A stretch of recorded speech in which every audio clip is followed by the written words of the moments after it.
This video contains subject matter that may be offensive and disturbing to some people. If you are the type to require a warning throughout a video or show, let this message serve as your warning. This channel discusses the harsh reality of true crime. If this warning is not sufficient for you, consider a different genre and unsubscribe from my channel immediately.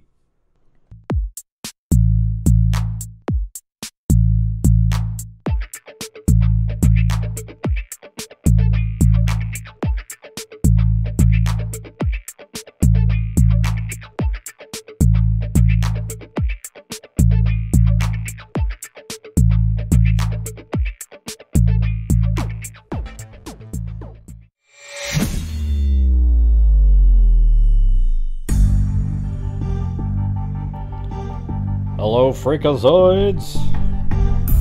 This is the donation night. Although we've done, I don't know, so I was thinking about it earlier. See, donation night's fun when we just do a bunch of donations, but now, since we've donated so much money during the month, I was just kind of predicting, but I over-predicted. Okay, I was kind of predicting what we, you know, a normal month, but it sort of fizzled out at the end there. So far this month, I might do something different, like maybe donate 5 or 100 a couple times, but I got to leave the main donations for the end of the month because, as you can see, there's 0 already. You know, it's like it's not as exciting because I only have like 1,000 left maybe to donate. Golf wasn't that great. Yeah. I got, there's all this traffic and shit. Hey, thanks, Brian Joe. There was a bunch of crazy traffic, and I didn't get to hit any balls. Then there's this group really slow in front of us. And I had plantar fasciitis in my right foot, but I usually just try to play through it. So then I just left after 9 holes. It was just like, I didn't want to sit there and wait for these slow people.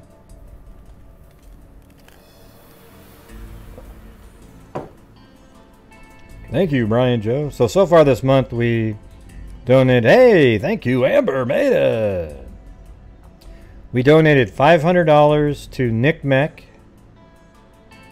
Thank you, Ali Cake. 500 to Nick Mech in honor of Summer Wells, and 500 to the Libby Nabby Ballpark. And then 1,500 to Texas Equus. Donation night, blue heart. Orange heart. Thank you, Amber Maiden and Alley Cake.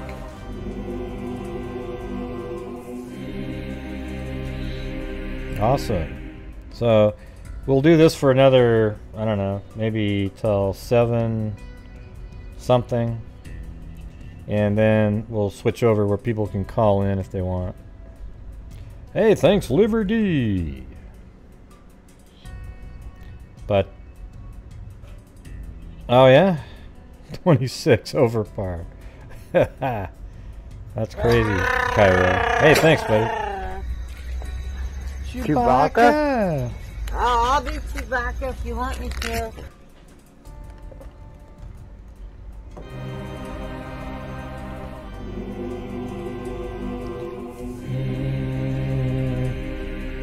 So maybe we'll do something where we donate. My lady and I did mini golf the other day. I was 26 over par.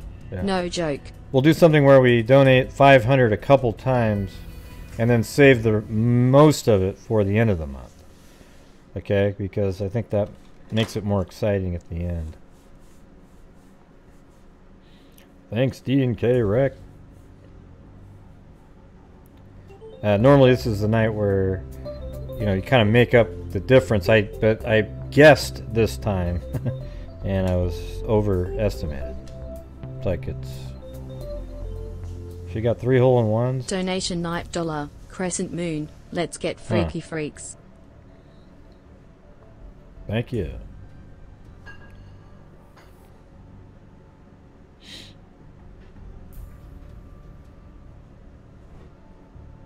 Yep. Thanks, Lori Fisher. Hey, thanks, Incognito Society.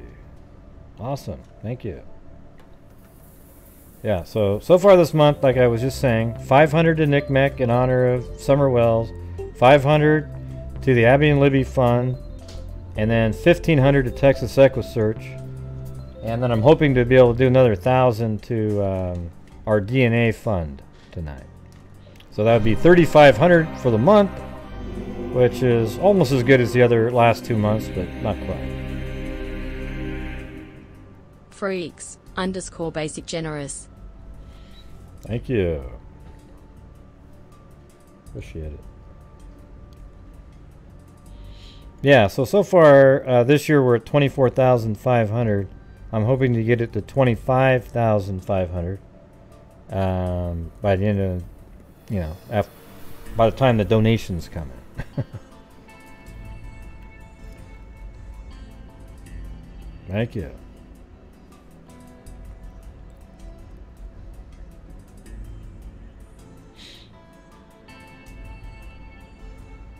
I don't really have anything in the meantime, so basically we just kind of hang out for till maybe 7:15 or something. Hey, thank you, Janie Sue Dubs. Wow, that's a lot of sunglasses right there.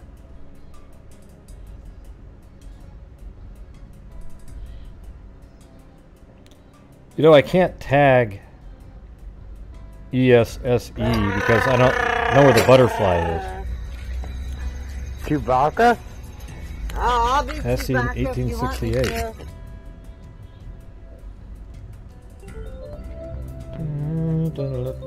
to.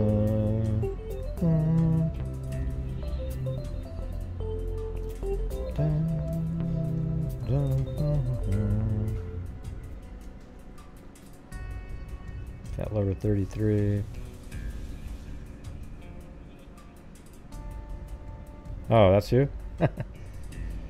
Oh, well, I can't tag you because I don't know how to tag with the butterfly in there. I've tried with the E, but it doesn't work. Yes. Yeah, I mean, we wouldn't be able to do what we do on this channel without the, you know, generous freaks who help me keep doing what I'm doing. And then also the donations normally at the end of the month, but this last month we did them during the month. So it seems to have a negative effect on the final night in general.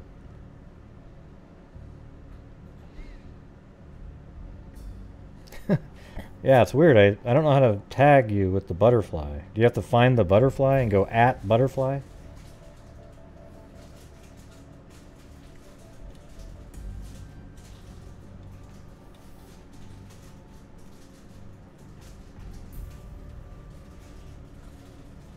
Harry and the Hendersons, yeah. I remember that one.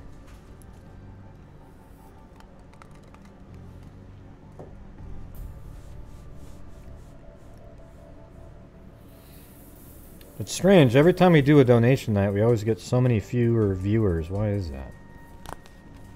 Guess they're not into it. Thank you, Kristen Cure. Yeah. Been a great month for what? We're behind, yeah, for donations. The thing is we're about $1,000 short of a normal, the last 2 months. But I donated the same because I guessed that we'd be about the same. I'll be Chewbacca if you want me to. Been a great month. Thanks, Stacy. Kristen Cure.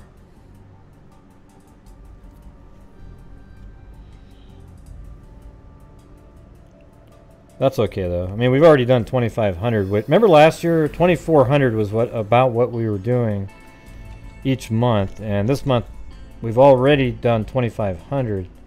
So it might be that I can only do 500 more to the DNA fund, but we've already got the 2 cases completely covered. I just want to start building up for another one. So maybe next month, at the end, I'll put it all in there, something like that. Thanks, Scott Holland.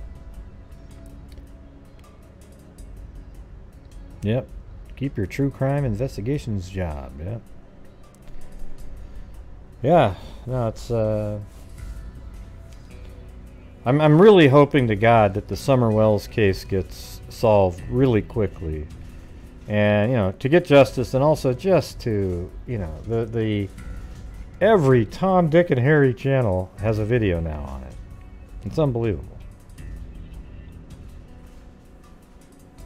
Yep, there you go, Monarch. Thank you, Susie Razor and Kathy Frydenmaker. Sorry about your golf Yep. flag, golfer, round, goat. Yeah. Keep your true crime investigations job. We appreciate all you do. Thank you. Yes, slow golf is the worst thing possible, because you pay money to play, right? And the people who play slow ruin it for you, and they don't have a right to do that. Plus my foot hurts, so yeah.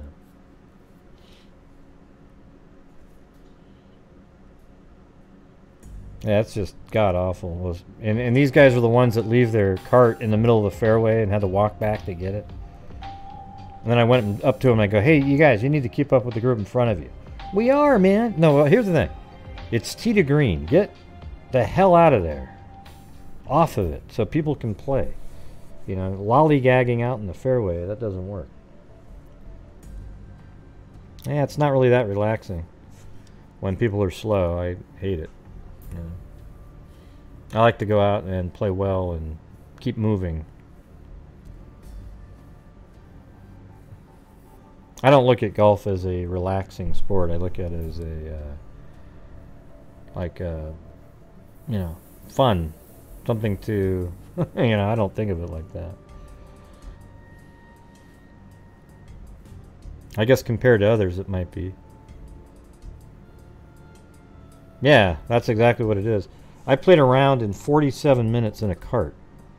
Because I literally just put the club, I walk up to the ball. As soon as I get to the ball, I know how far it is. I know exactly what club I need to hit.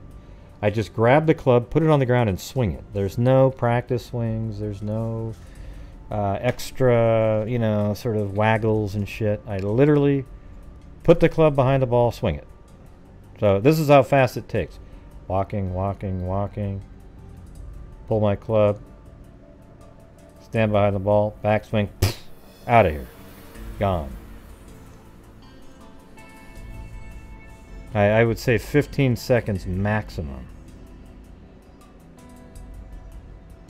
Oh yeah, the guys that read their putts from 20 different angles, yeah. It's horrific. I can't stand it. And then they miss it by 2 feet to the right. You know, it's like, well, what was taking you so long? But you could have done that just by walking up and hitting it. All right, you guys. Right now we're at 234. Okay. Normal donation nights we get over $1,000. Okay, and that's how we're able to get that last number. So I'm gonna. I mean, I was planning on doing 1,000, but right now it's probably going to be the 500 to the, which would still be a great month compared to last year. 3,000 a month would be 36,000, right?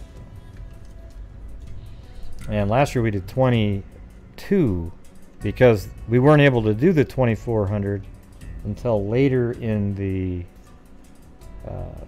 year. At the beginning of the year, it didn't start off like that. This year, though, I'm just throwing in some bank, you know, like I just wanted to build up the DNA fund, so I put in more than, I mean, I think if you knew what the number was, you'd, like, for example, if the channel on YouTube, if I brought in 8,000, let's say, in a month, right, and then I get taxed on the 8,000, what do you think that would leave me after taxes? Just throw out a number. So if it was 8,000 and then they tax, what would that be? It'd be about 6, right? Well, I donated 4. Okay. Yeah, you know, let's just say, it wouldn't be 6,700. It's 25% at least. So it would be like, and so then I would donate 4,000, and then I use PayPal to sort of make up the difference on some of that stuff. But that's not really that great, right? Hey, thanks, Linda Howell. Hey, I'm Grizzy. Just call me Grizzy.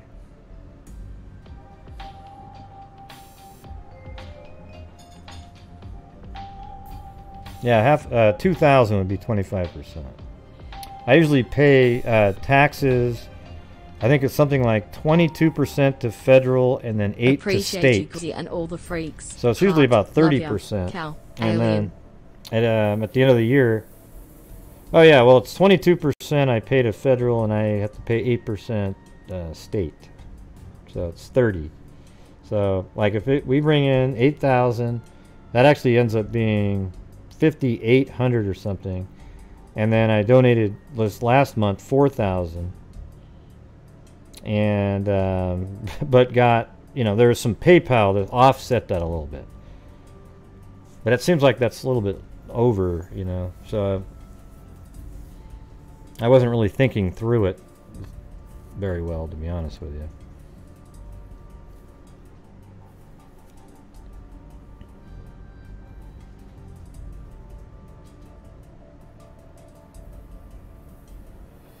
Yeah. Yeah, because I'm just using the channel income for the charity. I'm not sure why this month is so different right now. It's weird. Yeah. Wow, that's a lot of money there, Shazzy D. A lot of money.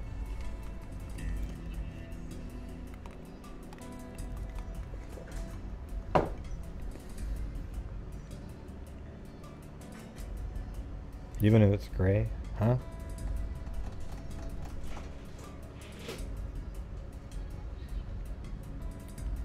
Right now it's 6:34.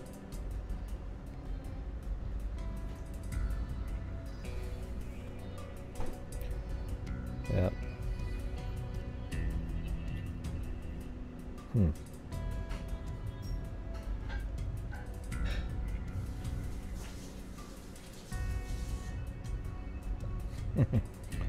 Yep.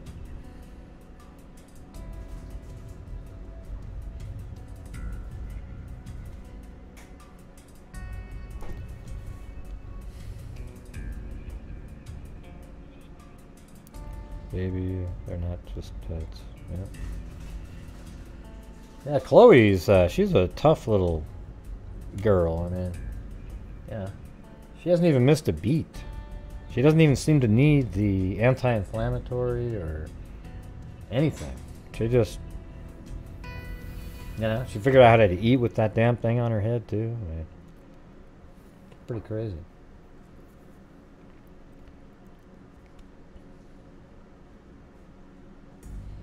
Now my neck hasn't been the issue. It's been the well, a little bit, but it's more the still have numbness in my left index finger. Thanks, Cairo. No, she got fixed, Chloe. Nothing happened to her. I mean, I guess that counts as something happening, but she wasn't sick and then we had to go get surgery or something. It was elective. Right, Chloe? Yeah.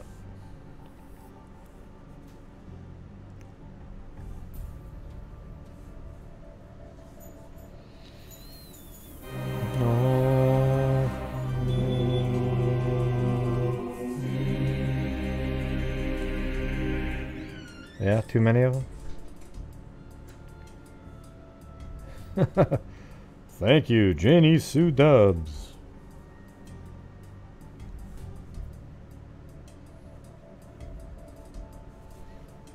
Yeah, it's alright. You know, I guess some nights aren't going to be the same as others. It's kind of a weird, like Saturdays are always an odd night anyways. Ria Mazzarone. Thank you. Janie Sue Dubs. Chewbacca. Chewbacca? Oh, I'll do Chewbacca if you want me to. _basic vacation okay. I hardly ever know what day it is, to but I double play their golf. donation. Here is my second donation tonight. _basic look at _basic look at _basic look at. Thank you. Look at. Ria Mazzarone and Alley Cake.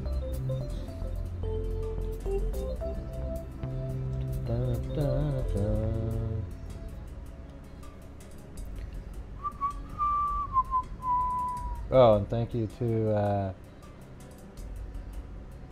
Ohio Italian lady on PayPal there. Thank you. Chewbacca? I'll do Chewbacca if you want me to.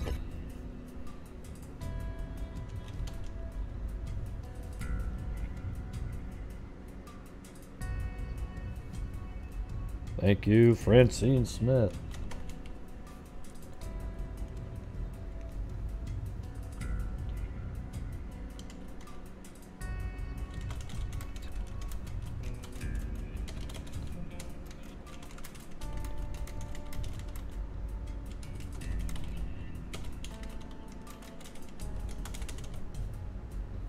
Oh, hey, thank you, JD. Go, go, go.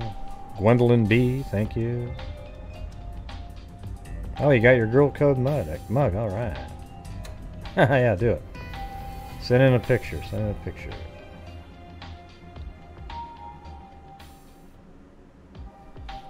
Thank you, Tracy Nixon.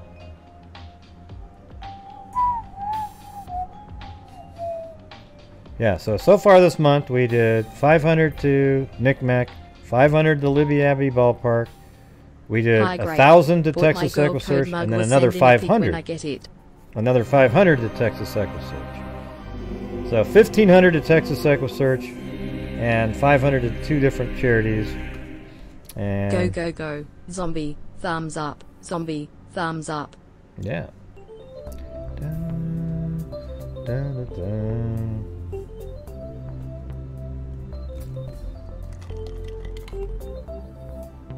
Hello, LM. As in Element Open.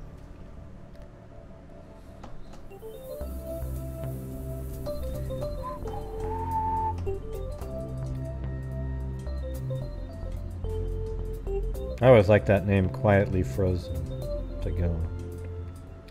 Gray the Great Hughes. Thanks for making this, fam. Hey, thank you, Jessica143. Do your thing. Yeah, what is my thing? Chewbacca? I'll do Chewbacca if you want me to. Do your thing. Thanks, everybody. Tracy Nixon. 185 in chat and only 82 likes. Yes, people, hit that like button. Hey, it's no big deal. K-Dog. Thank you. Miss Angels. Thank you.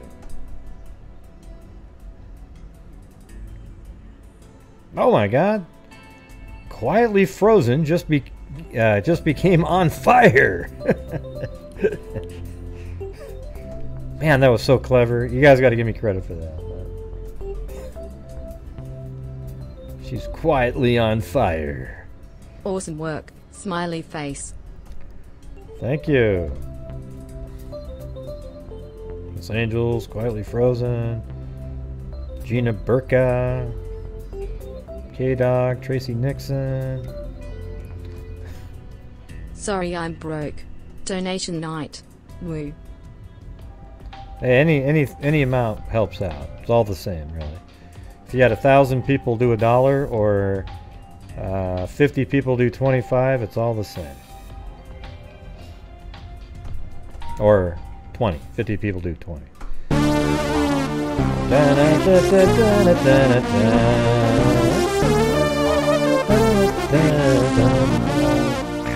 Thank you, Georgina Stolicare and Quietly Frozen. Smiling face with hearts.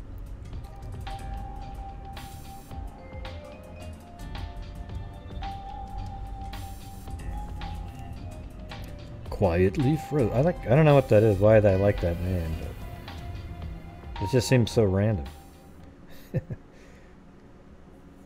Where'd you get that name from? Quietly Frozen. I want to know what the origins are of that. Chewbacca? I'll do Chewbacca if you want me to. Is that a thumbs up or a shh? Can't tell.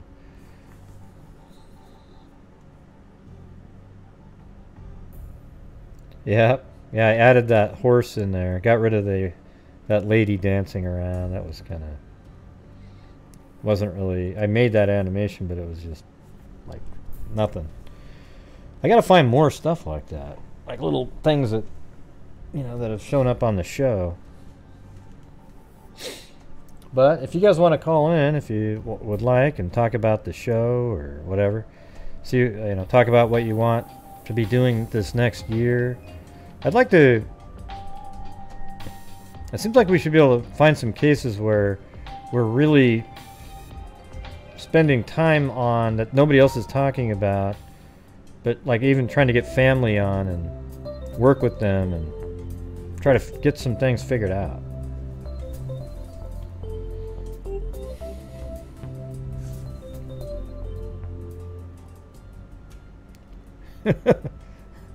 Oh, it's a shh. Okay, never mind.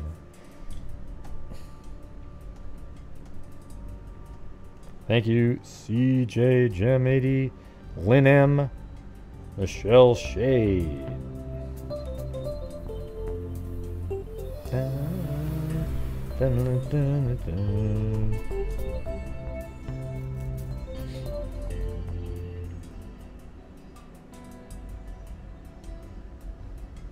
Yeah. Yeah, this month, I think, don't you think it's a better idea to maybe do 2 smaller ones and then have the last night be the one where we really hit up a bunch of, you know, bigger numbers? I mean, I thought it was kind of cool that we were donating during the month, but then what's donation night then? You know, it sort of takes away from that a little bit. Hey, thanks, Gwendolyn B. No to what? Shelly Pink, I don't know what you were answering.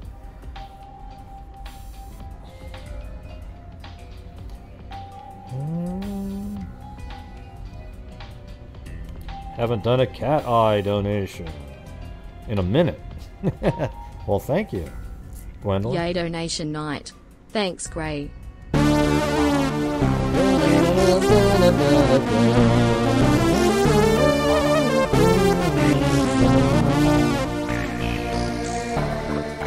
Hey, thank you, Karen Shank Haven't Chapman. done a cat eye in a minute. Here you go, Gray. Still doing 70 hours of work a week and love being able to make a difference. Nice. See you later, Quietly Frozen, and thank you very much. Appreciate it.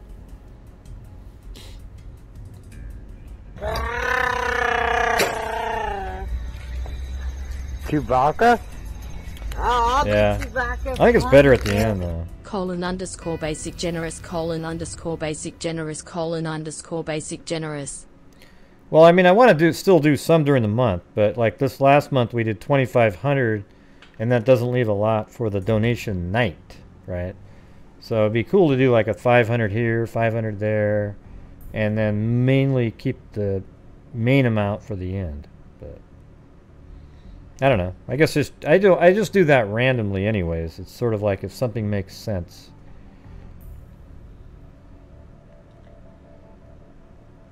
Yeah.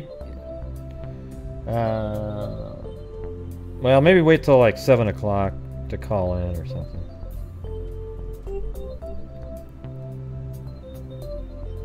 She is, Trisha. Chloe is one tough cookie.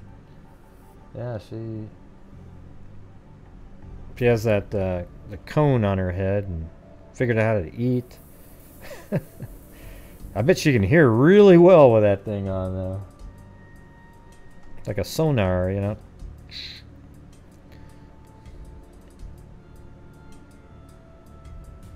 Yeah, well, I just said maybe like 500 there, 500 here, you know, like that.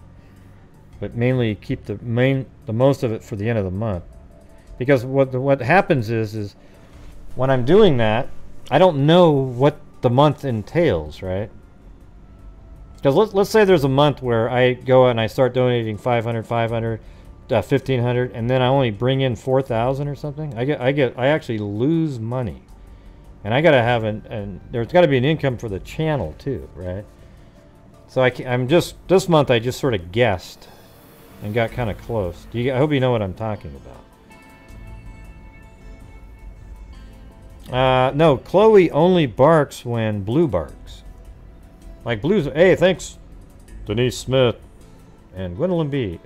No. Blue only barks when, or Chloe barks when Blue barks. He just kind of...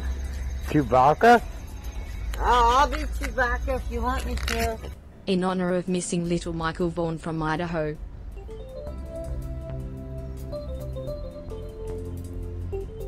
Wait, that's the there's two kids. I don't remember that one. Michael Vaughn. Maybe I have done that one. Is Chloe a rando barker like Blue?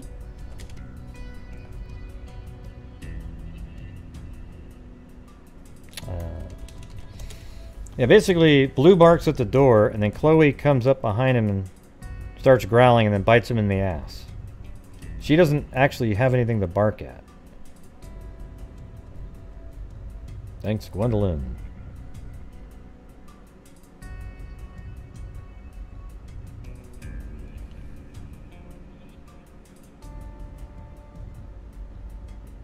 Yeah, you know what I'm saying, though, Janie Sue Dubs?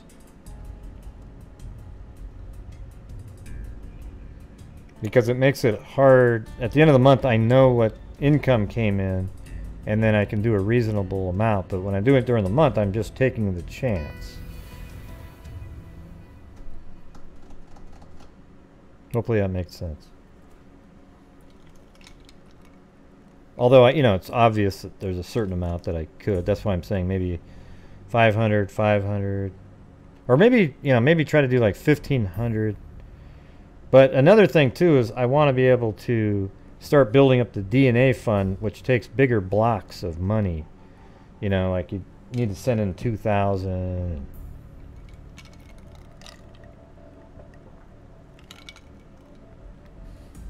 Yep, that's right. What, you don't like the Chloe emoji?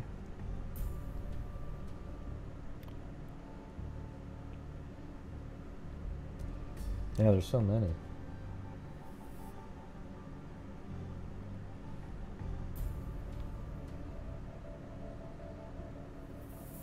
Back to our continuing coverage of this missing boy in... Let's see. I think other... What do you mean by others here you make those donations? Yeah, yeah. I mean, I hear what you're saying, yeah. Like, there's some nights where we had 500 people watching, and at least they can see it. I wish all the channels, these YouTube channels, just raking in the money during this... like, I'd love to see the interview room donate a ton of that money to some of these charities, you know, the true crime charities, or do something like that. You know, because they're making thousands and thousands of dollars every single night. Hey, thank you, Sumi.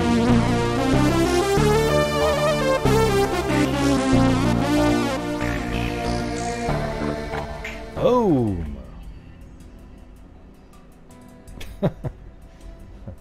Yeah, you get what I'm saying? I mean, there's a lot of these YouTubers out there that I think they could try to do the same thing, and then we'd really be making a massive, even more massive difference.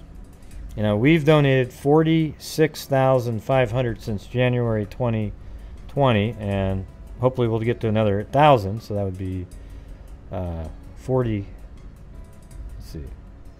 Yeah, 47,500. Well, that's crazy, right? I mean, you know, that means maybe in a couple of years we'll be at 100,000 or something. It's nuts, is what that is. I mean, we still got more to go this year, so we're only just got done with July, so we have August, September, October, 5 more months. Let's say we average 3,000. That's 15 more. Then we're looking at almost 40 for the year. That's kind of nuts, really. And yes, you guys are donating, contributing all the time, supporting my channel and the charities, but that's kind of what we do so that we make a difference regardless. Hey, thank you, Juju Positive.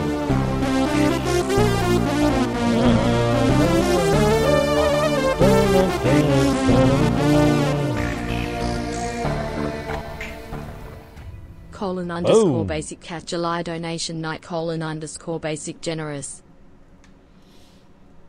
That's right, that's right.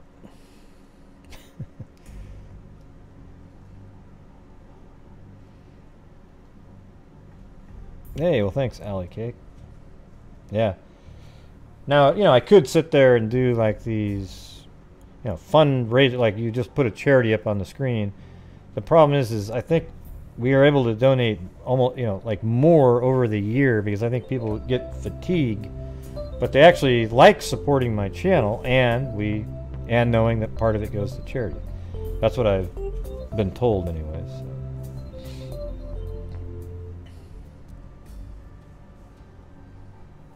Let's see. Thank you, Michelle.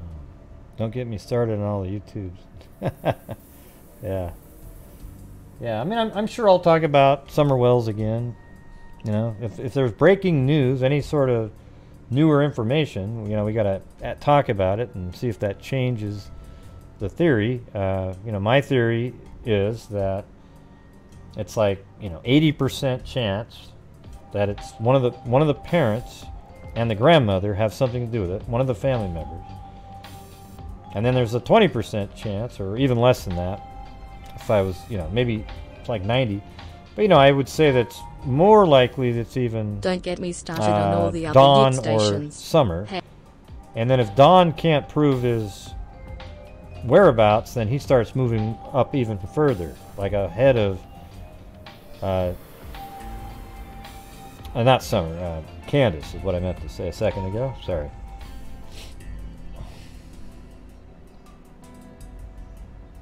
All right, Sassmere. Hey, thank you, Shirley Phillips, Lace Girl 130. And thank you very much, Juju Positive. Appreciate it.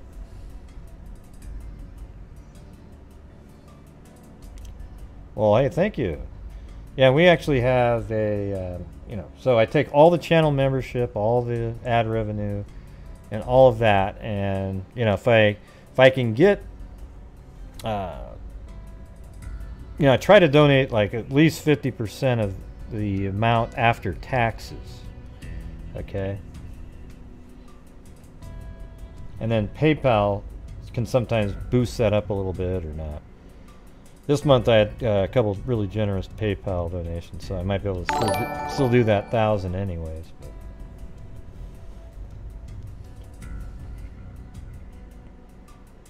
Thank you, Regina Carter, channel member. Kathy Frydenmaker. I like that name too. Kathy Frydenmaker. Sounds like a soccer player. It's in the back of the net, Kathy Frydenmaker.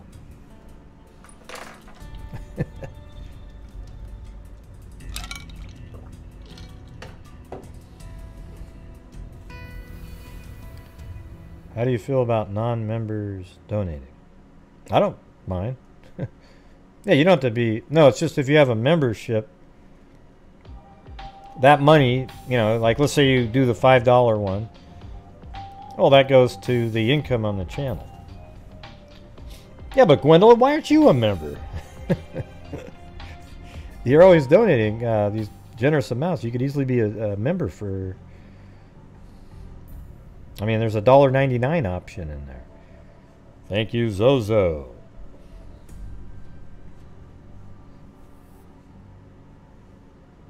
That's going to be your first grandkid?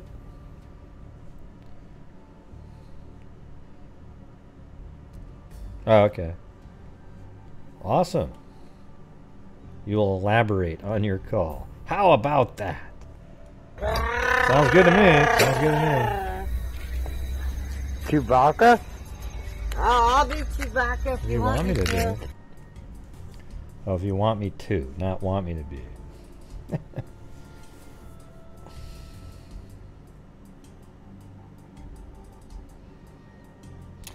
Yeah, well, the problem with it, though, Sumi, is that when I don't cover the Summer Wells case,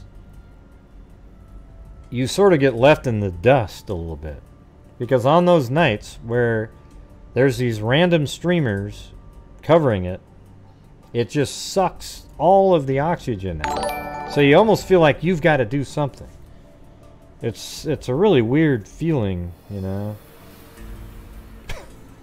I mean, hell, what was it like last night? We had maybe 190 people in here because we're competing against a Summer Wells live stream somewhere that has like 2,000 people. And it doesn't matter who you are. You could be the worst YouTuber in the world, and you put Summer Wells in the title, you'll get like 500 people watching minimum. Hey, thanks. Back to our continuing coverage of this missing boy in Fruitland. Oh. The search continues this morning for 5-year-old Michael Vaughn. Oh, I looked that up a minute ago. Here, might as well put that on the screen since we... or you can just listen to it. He was reported missing Tuesday night around 6:30 near Southwest 9th Street and South Arizona Avenue in Fruitland. Today's search, and they're asking for the community's help now, comes after a full day of searching yesterday from the air on I think I remember this one. one. You're doing People amazing from multiple things. agencies Keep went up the door to great door work. yesterday. Victory hand. Thank you. Susie Razer. They talked to neighbors, I they saw search this fields, search yards, and all in hopes of finding this little boy. Sounds like he might have been abducted. Say they learned about the 5-year-old's disappearance around 7:30 on Tuesday night. They say Michael is a happy kid who lived in this neighborhood with his parents. I know you can't see. You didn't need to see it. You can just listen. Suppose it's like news channels competing against. Kinda. I don't know if it's really like that. I just think people are so obsessed with that case that they just blindly, whatever, who's ever talking about it. But nobody's saying anything earth-shattering or like unique. You know, it's weird that everybody just kind of wants to keep saying the same thing over and over again. Thank you, Sarah Smile.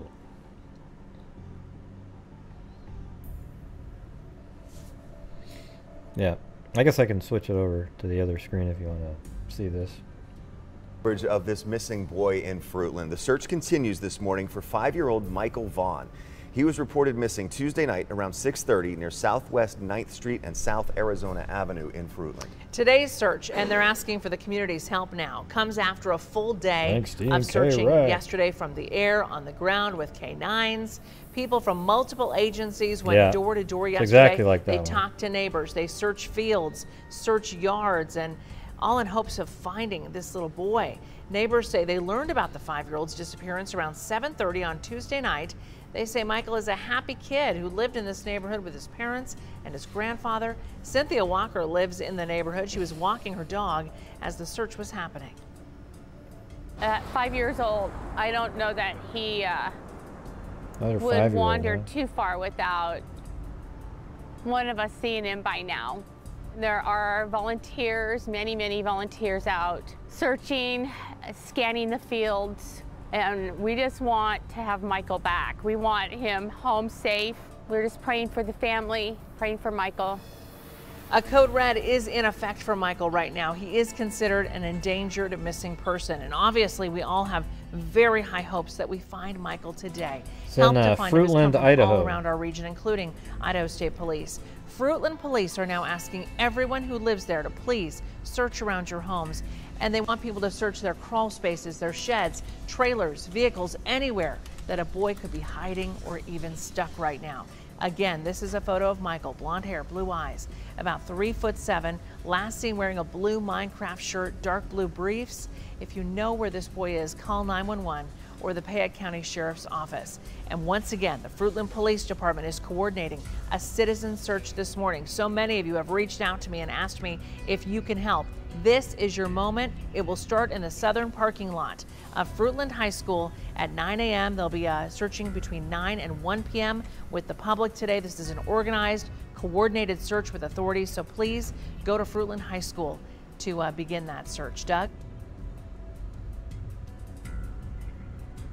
Back to you, Jim.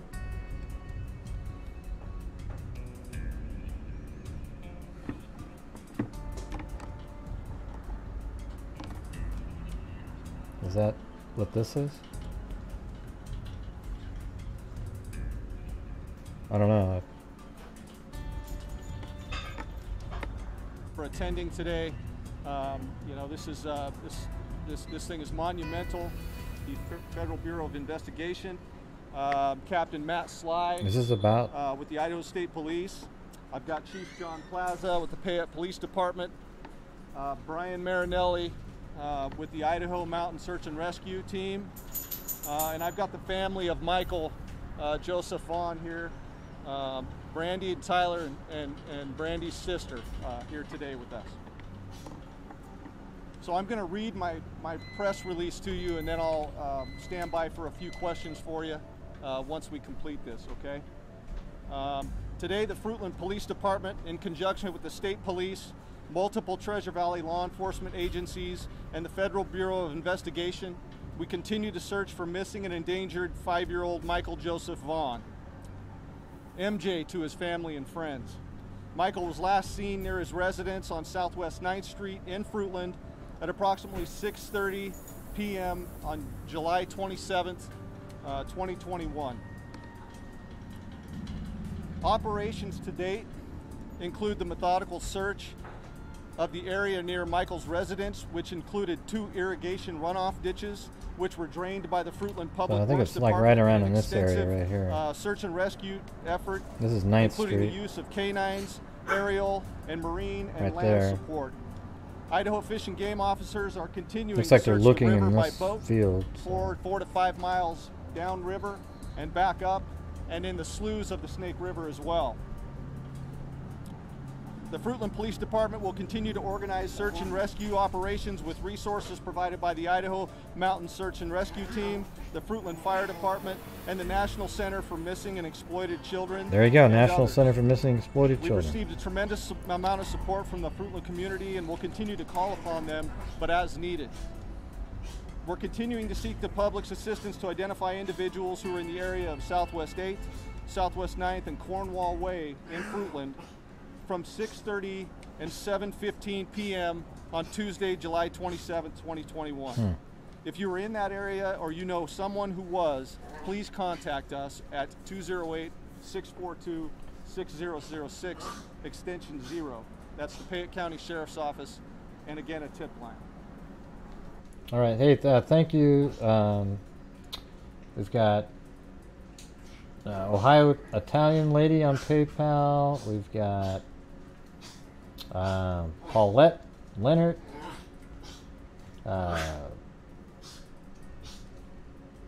This account. And also Rebecca. So thank you. Appreciate it. Even if you don't believe that you have something that's relevant or relevant information to this case, we want you to contact us so we can recreate a complete picture of the time that Michael was last seen. Every minute counts in these investigations when searching for a missing child, and we appreciate the public's support and cooperation. Are these the parents right here? These two guys? People? If you live in the immediate area, please thoroughly search your property to include any outbuildings, vehicles, anything that a 5-year-old kid could get into. I wonder what the we also ask that timeline you is. review any security camera footage that you may have that may be attached to your house. So this is already being covered by a bunch of Video YouTubers. is extremely important to us. I'll just do this in and these circumstances find another one. We're also very grateful for the public's assistance in following up on each lead. We are vigorously following up on each lead that we're getting in. So I want to make it clear that as your tips are coming in, they're not falling on deaf ears. The community knows because they see us out here every single day, pounding the pavement, pounding these rural areas. We are working. We're committed to finding Michael, and we're not going to leave any stones unturned. So you need to understand that the investigation of this child we're using every resource, and it's very intense. All right, that's what I'm saying. I don't want to. Community only report information from credible sources to law enforcement, and as we know, that as we're just, we know that if we're just coming up with speculation, it causes rumors, and we'd like to have factual information. So please help us out that way so we can chase down factual leads.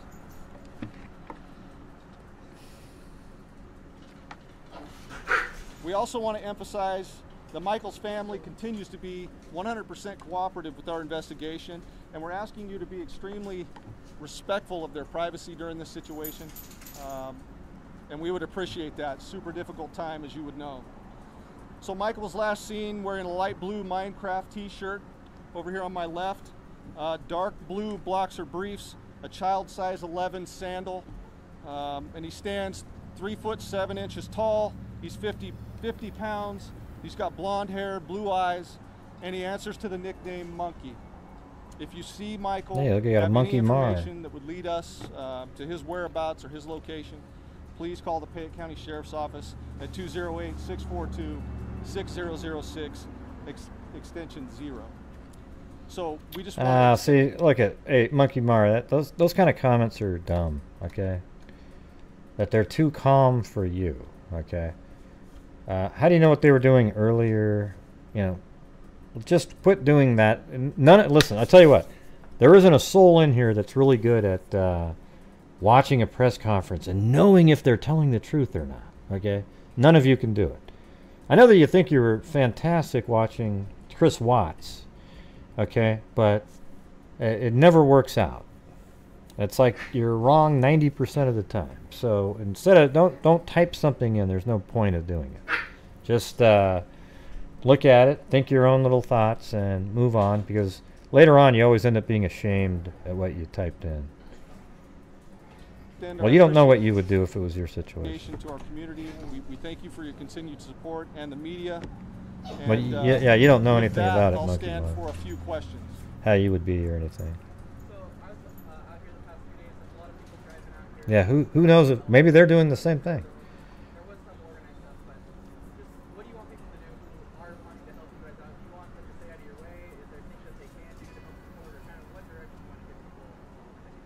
They're saying there was an abduction. It's a great question, and we've been getting that quite a bit. I would tell you that where we certainly appreciate the public's wanting to help us. That's never mind. You know, we've evaluated that several times, and it can become a little problematic for us. So what we're asking the public to do at this point is to search their residences and their homes. You never know. We got a 5-year-old kid out there. You know, he can wander in and out of places super easy into people's backyards. Although I did hear that Anadarko Oil was moving into the area, ironically. We have trained professional search teams with search canines that are certified, and we're in these areas that we have been for the last 3 days now. So we're asking for the public to stay out of those areas and let us search those with these certified search teams. Right, but if they don't act the way you would act, then they're guilty. Is that right? I get it. They miss things, and so where we have such an intense and such an important goal to accomplish, we don't want to miss a thing. We need to cover those pieces of ground inch by inch with trained searchers who know what they're looking for. Oh, well, good. They have canines that accompany them that are trained and certified as well. So we're just asking the public to help us out that way. Let us work through this with trained professionals. At the end of this, if we still find nothing, we may recruit the public's help in another mass area search down the road. But that'll be down the road, and that is an as-needed event. Okay? Thank you. Corey. Yeah.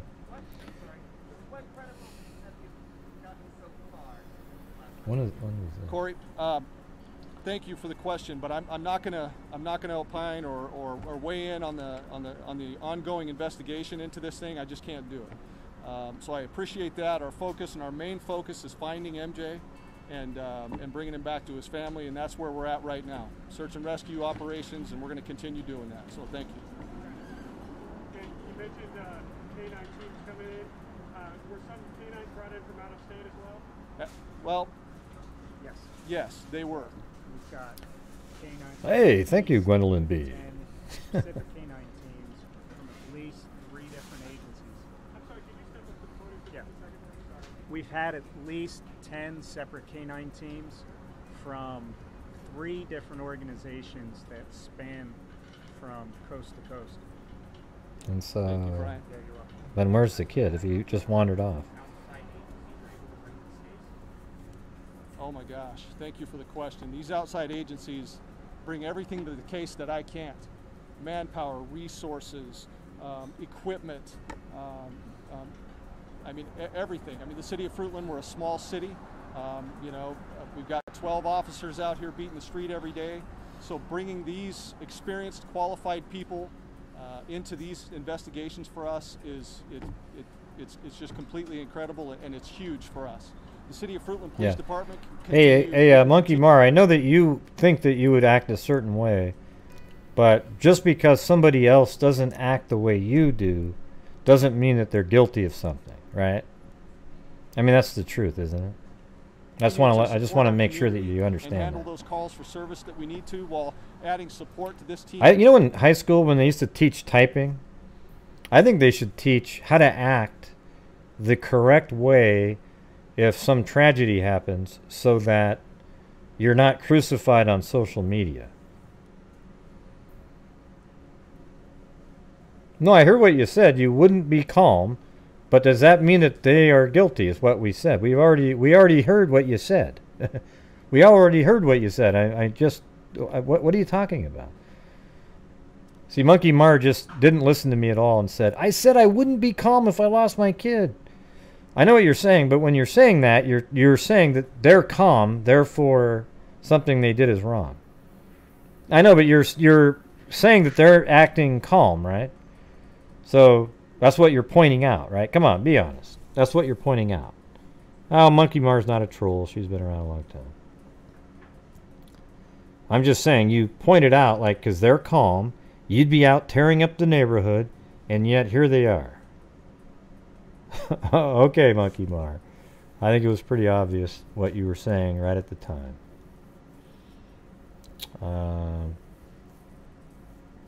Because you were observing them, that's what made you think of how you would be. Right, right.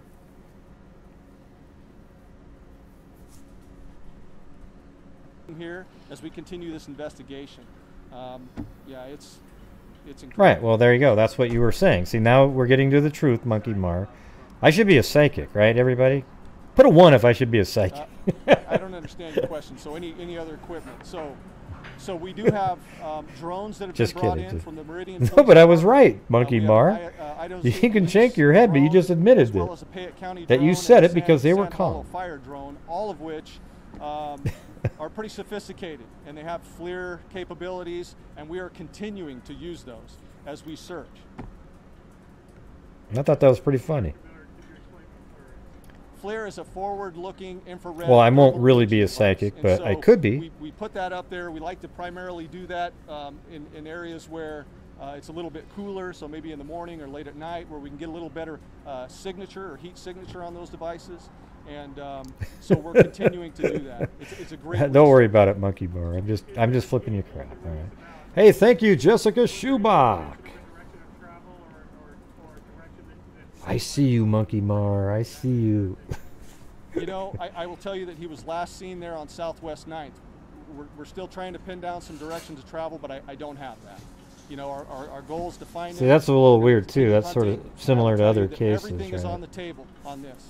Okay, so we're going to continue our Gary efforts, and I appreciate you guys. I thank you for being out here today. And having said that, would the family like to speak to this at all? Oh, I'm not yelling at you. Yeah, but if you believe Kanika Jenkins was murdered, you're an idiot. Okay, let's just put it that way. I mean, there's no option. Continuously, tirelessly looking for him and anybody that has any Yeah. information. So that's the only reason we'd be. We just want our monkey home. You know, I appreciate you guys. I thank you for being out here. And having said that, would the family like to speak to this at all? Not. Oh, there's I just girl wanna code thank the still. community and all the enforcement agencies that have been continuously, tirelessly looking for him and anybody that has any information. Right. So why would we have been arguing, Monkey Mar? We just want our monkey home. That means you would have agreed. It's our baby and we want him home. Anything helps. Anything. Okay. Thank you guys. All right, with that, we'll conclude. I thank you for coming. You know, I mean, he was actually like rubbing her hand, like, you know.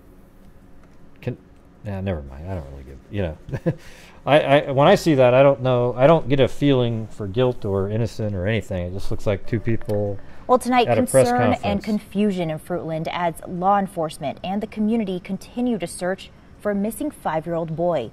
Michael Vaughn, also known as Monkey, has been missing since Tuesday night. Now, we've watched as multiple law can't wait, enforcement Monkey agencies Mar. have Can't used wait. helicopters, drones, and canines to find the little boy. Now, a national agency is joining in on the search, and it comes as we're now expecting an update about this case from police. Our Tristan Lewis is live in Fruitland, where he has been staying on top of this story for us this week. Tristan, walk us through what you've learned. Here, hold on one second.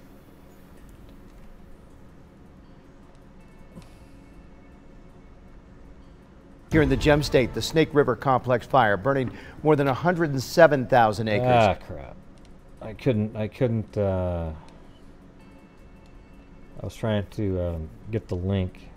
Back to our continuing coverage of this missing Tuesday night. Day of searching yesterday from the air, on the ground with K9s. People from multiple agencies went door to door yesterday, Fruitland High School, to begin that search. Doug?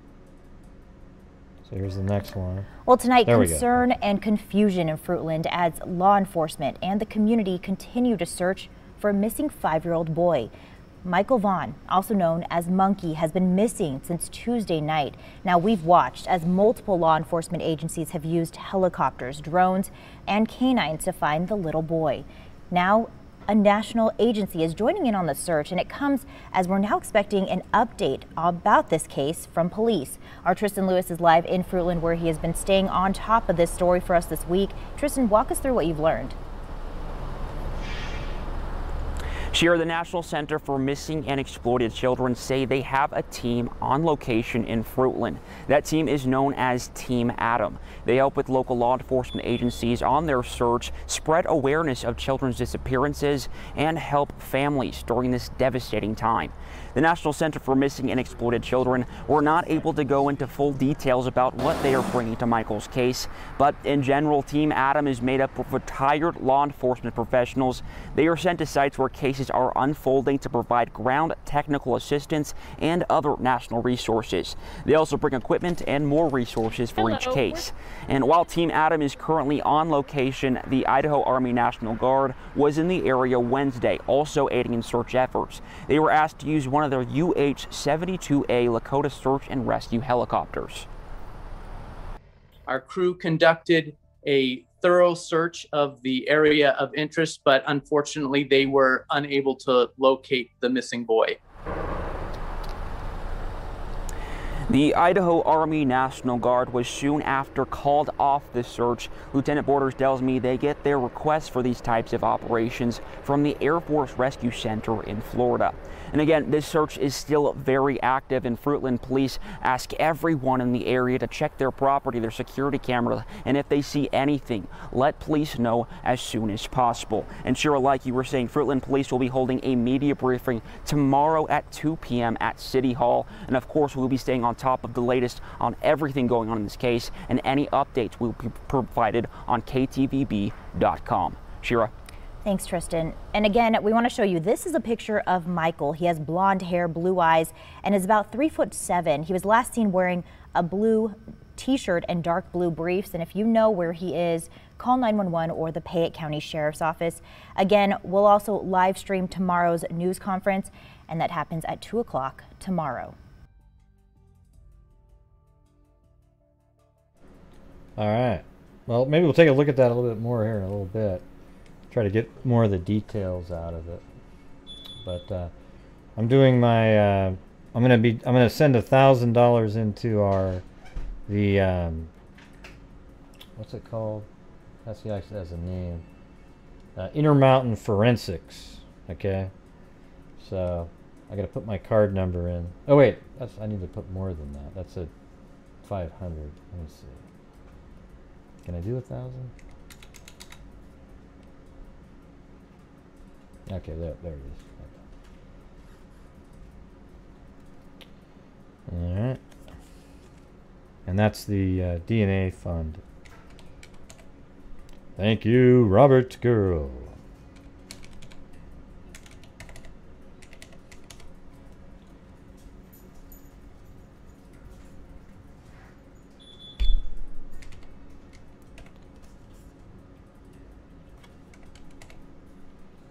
I mean, we're at 700 and something. That's close enough.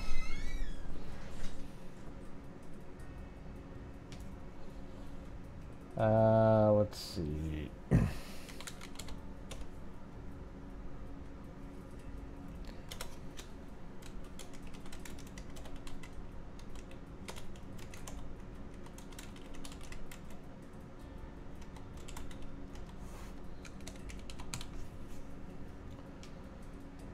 Okay, and I think hopefully that works. I remember there was issues with a certain amount that they would have.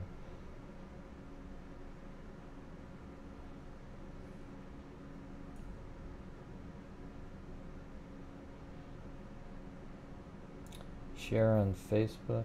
Yeah, that's all right. All right, there you go. Well, it looks like it did 1,050. I don't know what the 50. Maybe they charged money for it, but there you go. So this month we have donated $3,500 from the freaks at the Gray Hughes Investigates channel.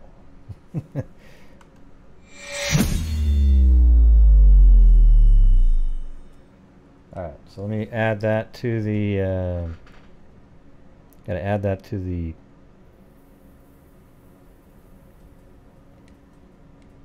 scrolling text here.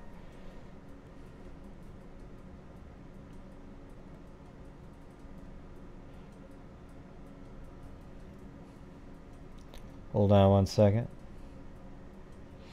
Yeah, we nailed it.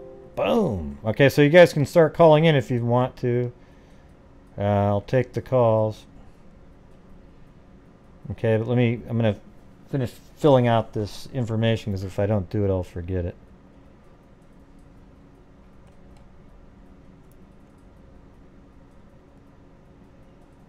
Man, so slow. No, I wasn't talking about myself. Alright, so now we have 14,500 in the DNA fund there. Gotta keep going there. And then also move this one up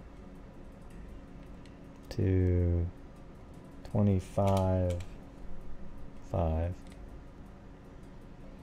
There you go. Boom. That's nuts, man. 47.5 since January 2020.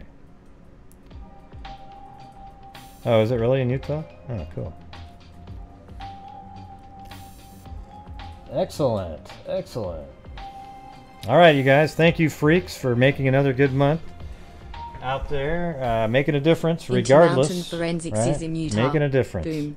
So let's all challenge people like the Interview Room and some of these other channels just raking in the dough to, you know, to do the same thing that we're doing. I think they could make a big difference. Probably they could make a bigger difference. All right. Yeah, a lot of channels like that.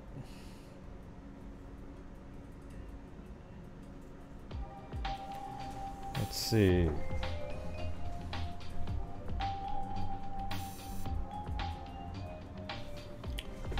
PayPal to Gray, what does that mean? I already looked at that. I said your name a minute ago. You must have been gone. All right, well the line's open, everybody, so you can call in. If anybody knows the specific information about this case, you know, when he was last seen and what circumstances, like why was the kid at home, who was the caretaker at the time, blah blah blah blah blah, right? If you have that information, that'd be cool.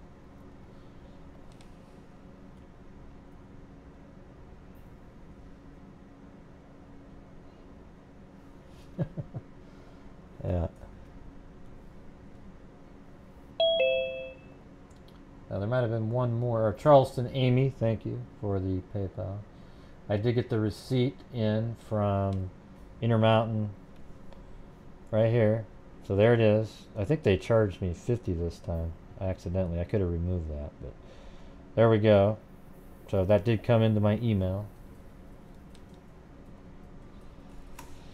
So we're all good. We're all good. Excellent. All right, 801, you're on. 801. Hi, Gray. Hey. Who's this? I hope you know who this is. Oh, Gwendolyn. Hey, how's it going? Your voice sounds a little different, though. The phone's a little different. I'm on Bluetooth this morning, so there you go. or not morning, but evening. Yeah. Well, So thanks it might be a little bit different. thanks for the super chats. Appreciate it. Yes. So I know you've like said, hey, let's become a channel member. The reason I am not is because I like to donate randomly because my income just varies so much. Mm-hmm. So I've got a lot of stuff I'm dealing with personally that I'm trying to like, you know. So I kind of like that spur of the moment, like, or I'm like, hey, can I donate to this? Or because I actually donate more, not just to you, but to other places too. It's kind of crazy, but. Yeah, well, the thing is like the channel membership is like $1.99 a month, right? So it's not like. I know, but you've disparaged that a little bit. That's kind of was like. I do what? Well, it's $1.99. There's a $4.99. Well, I'd rather have people do like the second one because at some point I'm going to get rid of the lowest one because it's. Right. Everybody just jumps on that one, and it's like it doesn't really. Like, you know, you have 450 people and 350 just quickly grab the $1.99 one, which is cool, but you know, part of the deal is we're trying to raise the funds, but then I also know that there's people that they can't really afford much more than that, so then I'm sort of in the, especially during this pandemic shit, so I'll probably wait till after that's all over. So when I said I would call and explain is for me, my hours are pretty steady, but I've got a lot of stuff going on right now. So like when I can do it, I will do it. I will be hardcore, like just let's donate, and I will do that. Well, you don't have to, but I appreciate it. You know, I mean, you know, don't. Yeah, no, I'm not. I am not suggesting that like you're either not appreciative or non-appreciative. What I'm explaining to you is what I can do as a donor, which is for me, whenever I can, which usually is like once every few months. I do like, actually I probably do donate more than a channel membership most of the time. Well, no, it's way more because if I had to guess. you donate way more because what I'm saying is $50 would be 2 years of channel membership on the $1.99 level. So I guarantee it. I'm just saying it gives you, at least it makes your name green and you have the emojis. I wish I could give them away to people. Like some people donate so much money. I wish I could just give away a membership to them. But I get that. Yeah. And I get that. But for me, maybe I'm a weirdo. I could be a completely weirdo. But hearing you talk, I've been so blessed. I have been working so freaking much that once in a while I can clear my head, which is one of those nights, and donate a little bit more than I normally would. And this is honestly, and I don't give a shit as far as like other channels. I'm not here to talk politics. I'm not here to like dress up your channel and say like more. I'm just going to be honest. I do donate when I can. And this is one of those nights. I really do work 70 hours a week. I am not shitting you. It is literally that much. And this is what gets me through those days. Wow. So I feel like I should give back. Well, if that makes sense. Thank you. And thank you, Carolina T, in the chat there for the. And I think like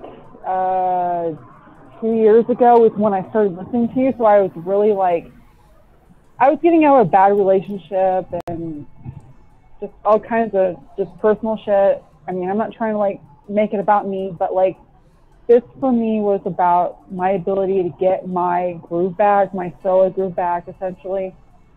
So I really like the fact that you guys are able to like put up with me. Thank you. No, I don't think anybody's putting up with you. I promise you, I'm trying my best. I went through a lot of abuse over the last couple of years. That's why I'm saying I'm trying to get that back. Well, sorry you did that. You had to go through that. But I don't think anybody is, quote, putting up with you. Right? Nobody feels like that. In fact, you've gone from, remember that? You were getting, you know, a D-, and now you're all the way up in my... Look at, you're all the way up into a B+, but a lot of people give you A's, okay? I'm just more, you know, a critical. Well, great. I must tell you, I am looking outside of a very well manicured front lawn in Salt Lake City, downtown. That is very hard to do now. Unfortunately, so one of the side jobs that I do is security. Mm-hmm. Not unfortunately, I shouldn't say that. But parts of downtown and Salt Lake are turning into Portland. Oh, I just was driving down today. You know what's incredible? There's all these tents all around by this Delta Park area, and these people literally took. There's a door. Like somebody has a door. They had a fence made up of. What are those things like flats that are underneath crates that you lift up?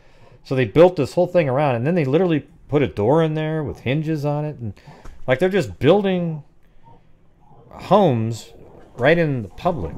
I don't know. Someone needs to just go in and clean it up. I think it sucks. Yeah, pallets. What I was looking for. Okay, so great.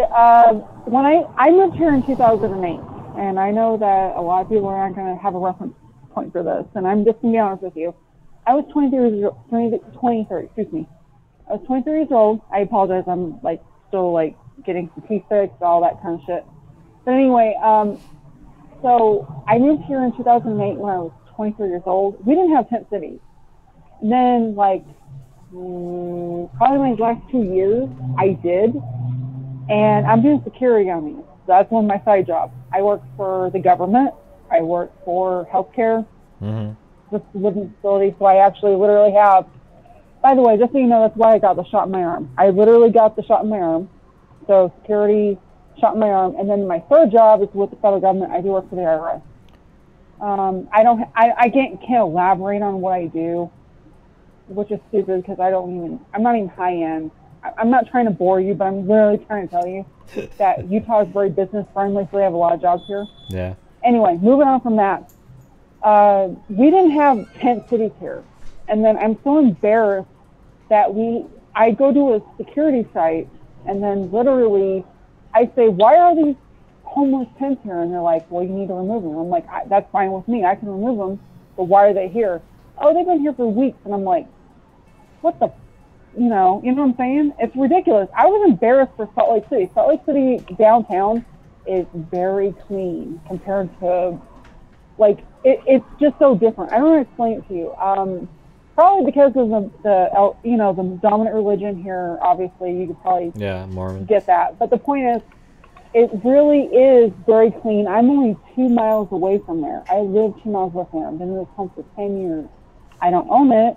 I understand that. But it's really sad to see our city turn into this. And then our federal buildings are going to be probably another political ground. I'm not trying to, like, turn it to that, but that's just really wanted to express tonight is we really are, I didn't even try this. I literally am, like, just seeing all of this happen, and I really hope that we can still identify people and we aren't going to be, like, limited to COVID like we were a year ago. I really hope not. Yeah, well, I was having, we had breakfast with my dad. See, the thing is, what's weird about what's going on is, I agree with, let's see, like CDC. No, I ran the COVID shot to be here's the thing. I had it in my arm in February. Yeah, I agree with CDC to get everybody should get vaccinated, but their way of selling it to people is bogus, because what they're trying to get people to do is they're trying to tell you how scary it is for even vaccinated people. But it isn't, though. The statistics on vaccinated people being hospitalized is ludicrously low. All they had to do, the government, hold on, let me finish what I want to say. All that Biden had to do, all that Biden and all those guys have to do is come out and say, listen, everybody, if you're vaccinated, your odds of being in a hospital are remote, and then dying is even more remote. It is really rare, so you don't have to wear masks anywhere. Now, you might carry it and you might give it to somebody else, but it's their fault, their responsibility and fault that they didn't want to take the vaccine. So those other people are at a much higher risk. But if you are vaccinated, you are 1,000, they should actually come up with a number, like 1,000 times less likely to be hospitalized.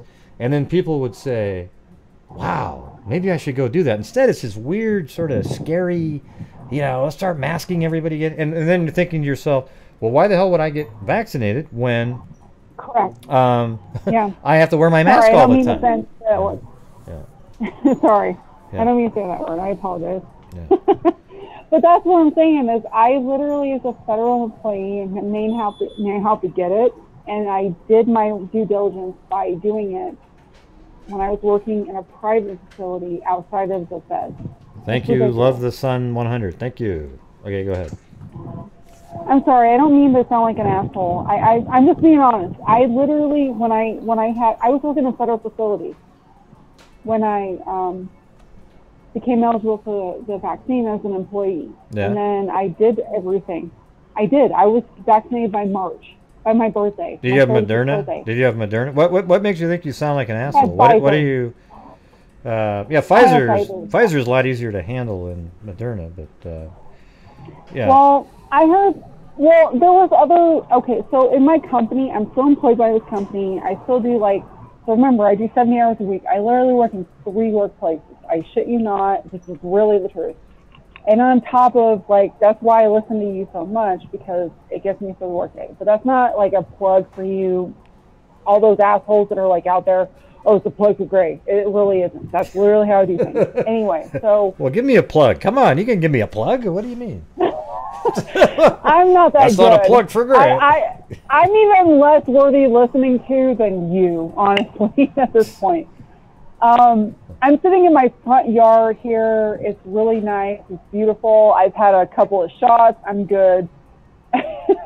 Yeah. So, no, literally in January when they said it was, so it's based on state, right? So they approved it for our hospitals here, and then within a few weeks they approved it for our assisted living facilities, which I do a part-time job. Yeah. Well, anyway, but where were you going? Let's just get to where are you heading with that? Because I mean, everybody should just go get vaccinated. It's available for everybody right now. So if you're not vaccinated, you should go do it. Well, what I was gonna say is I didn't get the second vaccine, unfortunately, due to there being a conflict with my full-time and my part-time job. So I literally just got it yesterday. Oh, so you got to wait around for 3 weeks to stay hibernated in your place till that kicks in, right? No, I'm gonna still go to work. I have to. Okay, well, you gotta keep wearing your mask and everything. Stay away from people, but just. Well, from my understanding, it should be fully in effect for the most part after like what, a couple days. No, it takes like 3 weeks. Yeah. Are you serious? Yeah, it takes like 2 to 3. I mean, after 2 weeks, you're probably doing pretty good, but it takes like 3 weeks-ish. It's not... the first shot, both of them. I never even got it. That's the thing that I'm trying to say is I never even got it, at least as far as I know, because I work at home. You never got what? Social distance. The flu shot? I never got COVID. No, I never got COVID. Well, yeah, well, why? A lot of people didn't get COVID. Because I worked at... Well, I was in the private sector when it first started, and so... I worked at home for like the first 6 months of the whole like COVID thing, and then when I got the job with the Feds, that's when I had to go into an office. Ironic, right? They're so late to everything. They really are. Yeah. It sucks. But just so you know, the IRS really is working on their returns. I literally have to work 10 to 20 hours a week. And on top of whatever I'm doing personally. Well, hey, tell me where you're located so I can send you my tax returns, okay? Maybe you can find me some loopholes in there. Your Fed taxes, right? Well, the thing is, I pay so much taxes, it just drives me nuts, It's crazy. Do you want to know something great? So if you're a Fed employee like me, who's in the IRS, actually, they watch your taxes even more than you would think. No, I'm sure. Yeah. You have to have permission for outside employment. You have to have permission to be an outside, like, let's just say you want to be a YouTuber like yourself. You have to have permission for that. Mm-hmm. All of that. I'm not kidding you. Like, you're basically conditioned to be poor from the time you're an IRS employee, my personal opinion. But then I think, well, what about the tax breaks they get? And then I think, oh, wait, they're already getting that at the federal level. They just won't give it to us. Yeah.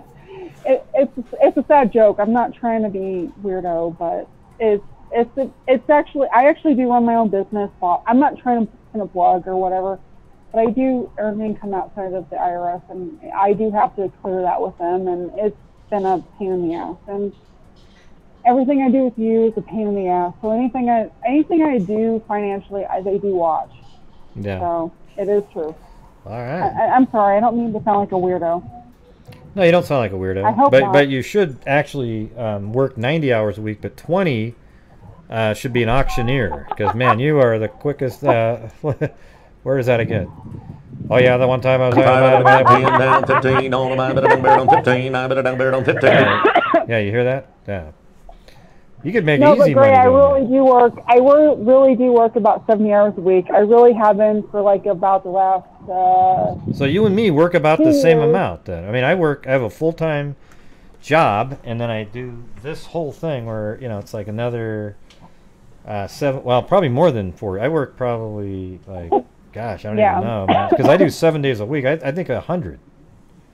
You know, because we're talking about 7 times 7, 49 plus 89 about. There you go, 89. But Gray, I will say this. For me personally, this has been a boon time for me because I've had to rebuild my life about 2 years ago, like I said. I mean, I joke about the IRS. I joke about me working all these extra hours. I joke about all of that. And eventually it is going to come to an end. But at the very end, I'm going to have a federal job that is very well paying and will allow me to have a quality of life that I would not have otherwise. And I got away from a lot of shit that I could have gone. Are you in the federal job now, or are you just waiting for things? I am. Yeah. I am. Yeah. I am. Yeah.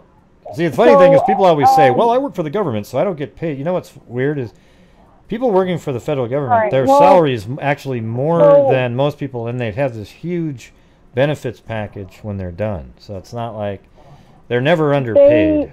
Federal workers. Now, if you're a police officer, you know, you work for the government, like you're a teacher, those kind of people, they're underpaid. But the regular office people aren't. It's all like unions, and you know, they get every single raise. Well, not always unions, but they get every raise that's possible whenever. But the benefits are amazing.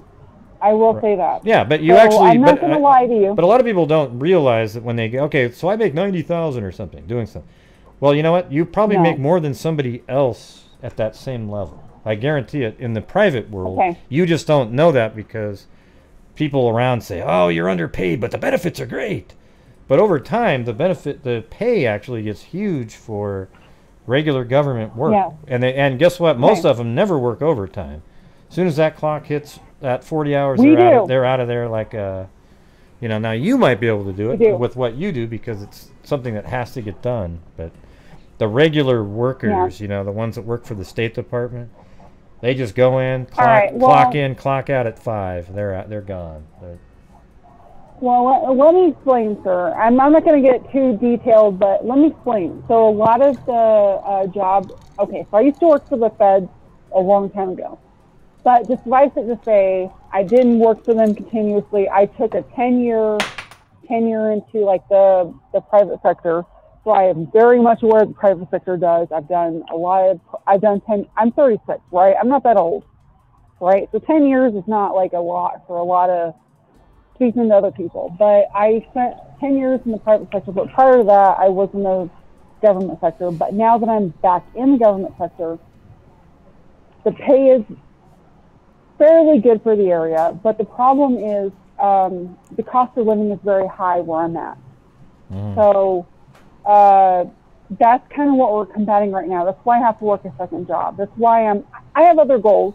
Don't get me wrong. I believe in capitalism.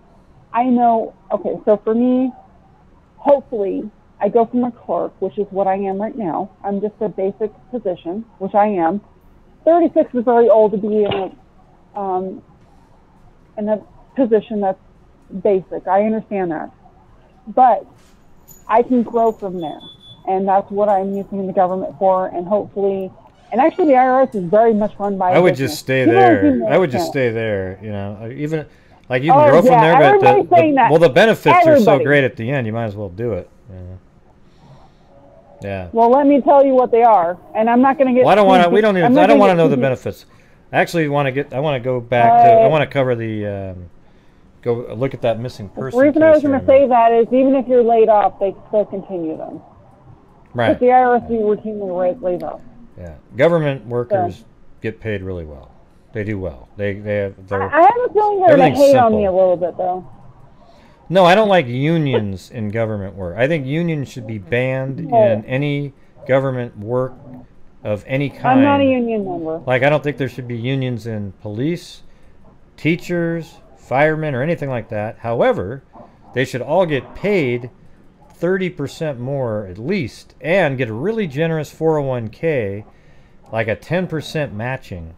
And my God, they'll all be millionaires when they're done, okay? But when you hamstring society with having to give them this massive retirement, guaranteed, even when the stock market drops, sucks. But everybody else, give them a 10% matching. That would be insane, because that means every year you'd be putting in, you know, $14,000 into your, and it's compounding. So you're going to have way over $1 million, all right? They just need to get paid more so they can live more comfortably while they're working and have a really good chance at a great retirement, because they'll also get Social Security, and they'll have a massive 401k with that kind of matching, okay? That's all that matters. Well, but instead they say, oh, no, you got to have medical coverage for life. I don't agree with any of that shit. Well, and the only reason I'm arguing for this is because, like, literally, I shouldn't be paid what I'm being paid. I'm being paid very well. I agree with it. I'm being paid, like, $15 an hour, which is really good for what I'm doing. But I do have to commute 50 miles to Ogden. I have to have that, but the health insurance is very good. So there is trade-offs, and I just want to say I wanted to be a teacher. I really did. And unfortunately, it just didn't work out for me. So I think we need to give more of a chance for blue-collar workers, and we also need to be more realistic about just paying them whatever. So I think there should be a mix. I really do. So I'm not getting overpaid by any means. Yeah, I don't think you're overpaid. All I'm saying is I don't think unions in government should be legal. I think they should be outlawed and illegal, because you have people hamstringing society to do actual necessary work. Like, remember the air traffic controllers? Remember when Reagan just fired them all? That's how you should do it.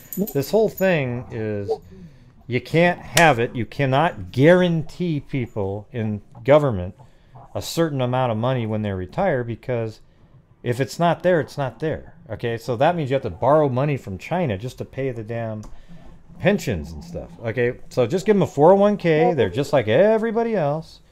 And if the stock market goes up during all those 30 years that they were working, they'll kick ass, because you double your money every 7 years.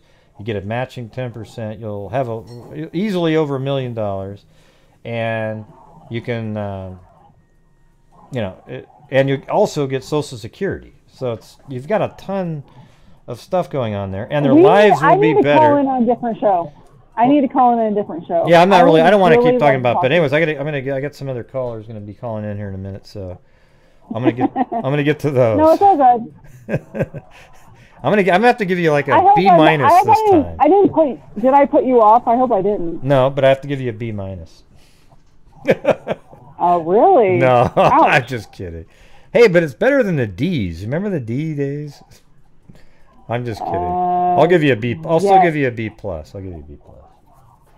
The reason I call in still is because I need to make myself appropriate for public, and so therefore you're my guinea pig. Building stone on I'm your that. guinea pig, is what you're saying. Thanks a lot, Gwendolyn. You enjoy me. Honestly, you seem to. I do. I have fun. I have fun when you call in. Yeah. And Gray, I got to be honest. I'm going to put one more thing here. So I'm here outside. It's very nice. I know that Summer Wells is like the one that gets the views. I get that. I totally get that. I've seen it. But here's the thing, though. I honestly think you're in your element, and I'm still going to say this, in your element. I'm going to say it one time, in your element, when you're just talking to somebody like me, which is an idiot. No, you're not an idiot. You're not an idiot. No, I had to learn a lot. Trust me. There was like, you should never listen to me like 2 years ago. But anyway, the point is, if you listen to somebody like me and you can, or whatever, just go with it. Yeah. Okay? Yeah. Because I literally, Yeah. Oh my God. I sound like an idiot. No, you don't. No, you don't. But anyways, thanks for calling in. Thanks for supporting the channel. I always appreciate it. Oh, there you go. All right. Have a good one, Gray. Bye-bye. Thank you. Bye-bye. Good luck. Gwendolyn. Yeah, so just recap what I was saying. I don't believe in unions and government work whatsoever. However, I think that the pay should be a lot higher for firemen, police officers, you know, the frontline type people. They should all get paid way more money. And then there should be a really generous matching, just like they do for doctors that work for universities. Get a really generous 401k matching plan. Hell, maybe even 10 or 15%. Then their lives will be better. They'll have a much better living situation during the time they're working. Because if, let's say you're making 50K, I would make it go up to 80, like literally just a drastic difference. And the government would still save a ton of money because you don't have to pay this ludicrous salary for the rest of their lives and their insurance. It's insane. So anyways, let me get this. All right, 207, 207. Hello, you gotta unmute yourself with like *6 or something. Or...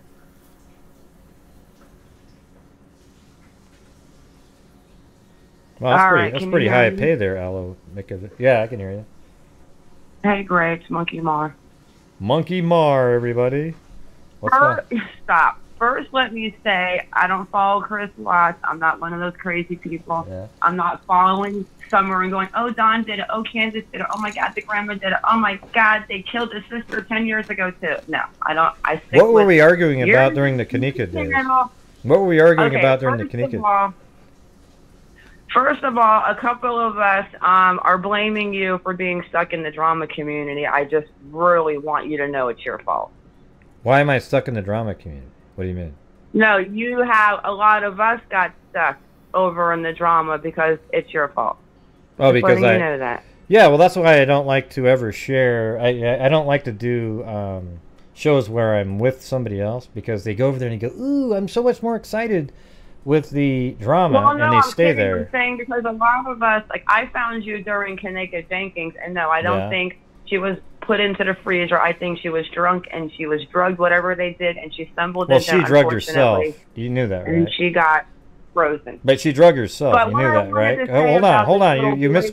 No, because you misquoted it. No, go ahead. She wasn't drugged. No. She went there to the party to permeate in her system already.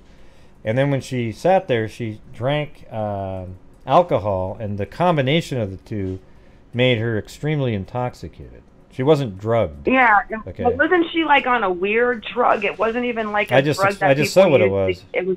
Yeah, it was topiramate. It's an anti-seizure medication, and it's also used. You can use it for weight loss. Okay, so it wouldn't be a drug that somebody at a party would go, "Hey, let's get her really wasted. Here's some topiramate." Nobody does that. Yeah, she was taking it already, I know that it was something. And she didn't realize that the alcohol would have that effect on her. It's her fault. Yeah, I never heard of that drug before, so I was kind of like, what? And I've got kids going from 20 to 31, so I've never heard of that. So it was like a weird drug. But anyways, yeah, we're joking. Like a lot of us came to you with the Delphi and Kanika case, and then we would see like Molly, Go Lightly, and stuff in recommendations. So yeah, we blame you for that. Like you definitely are at fault.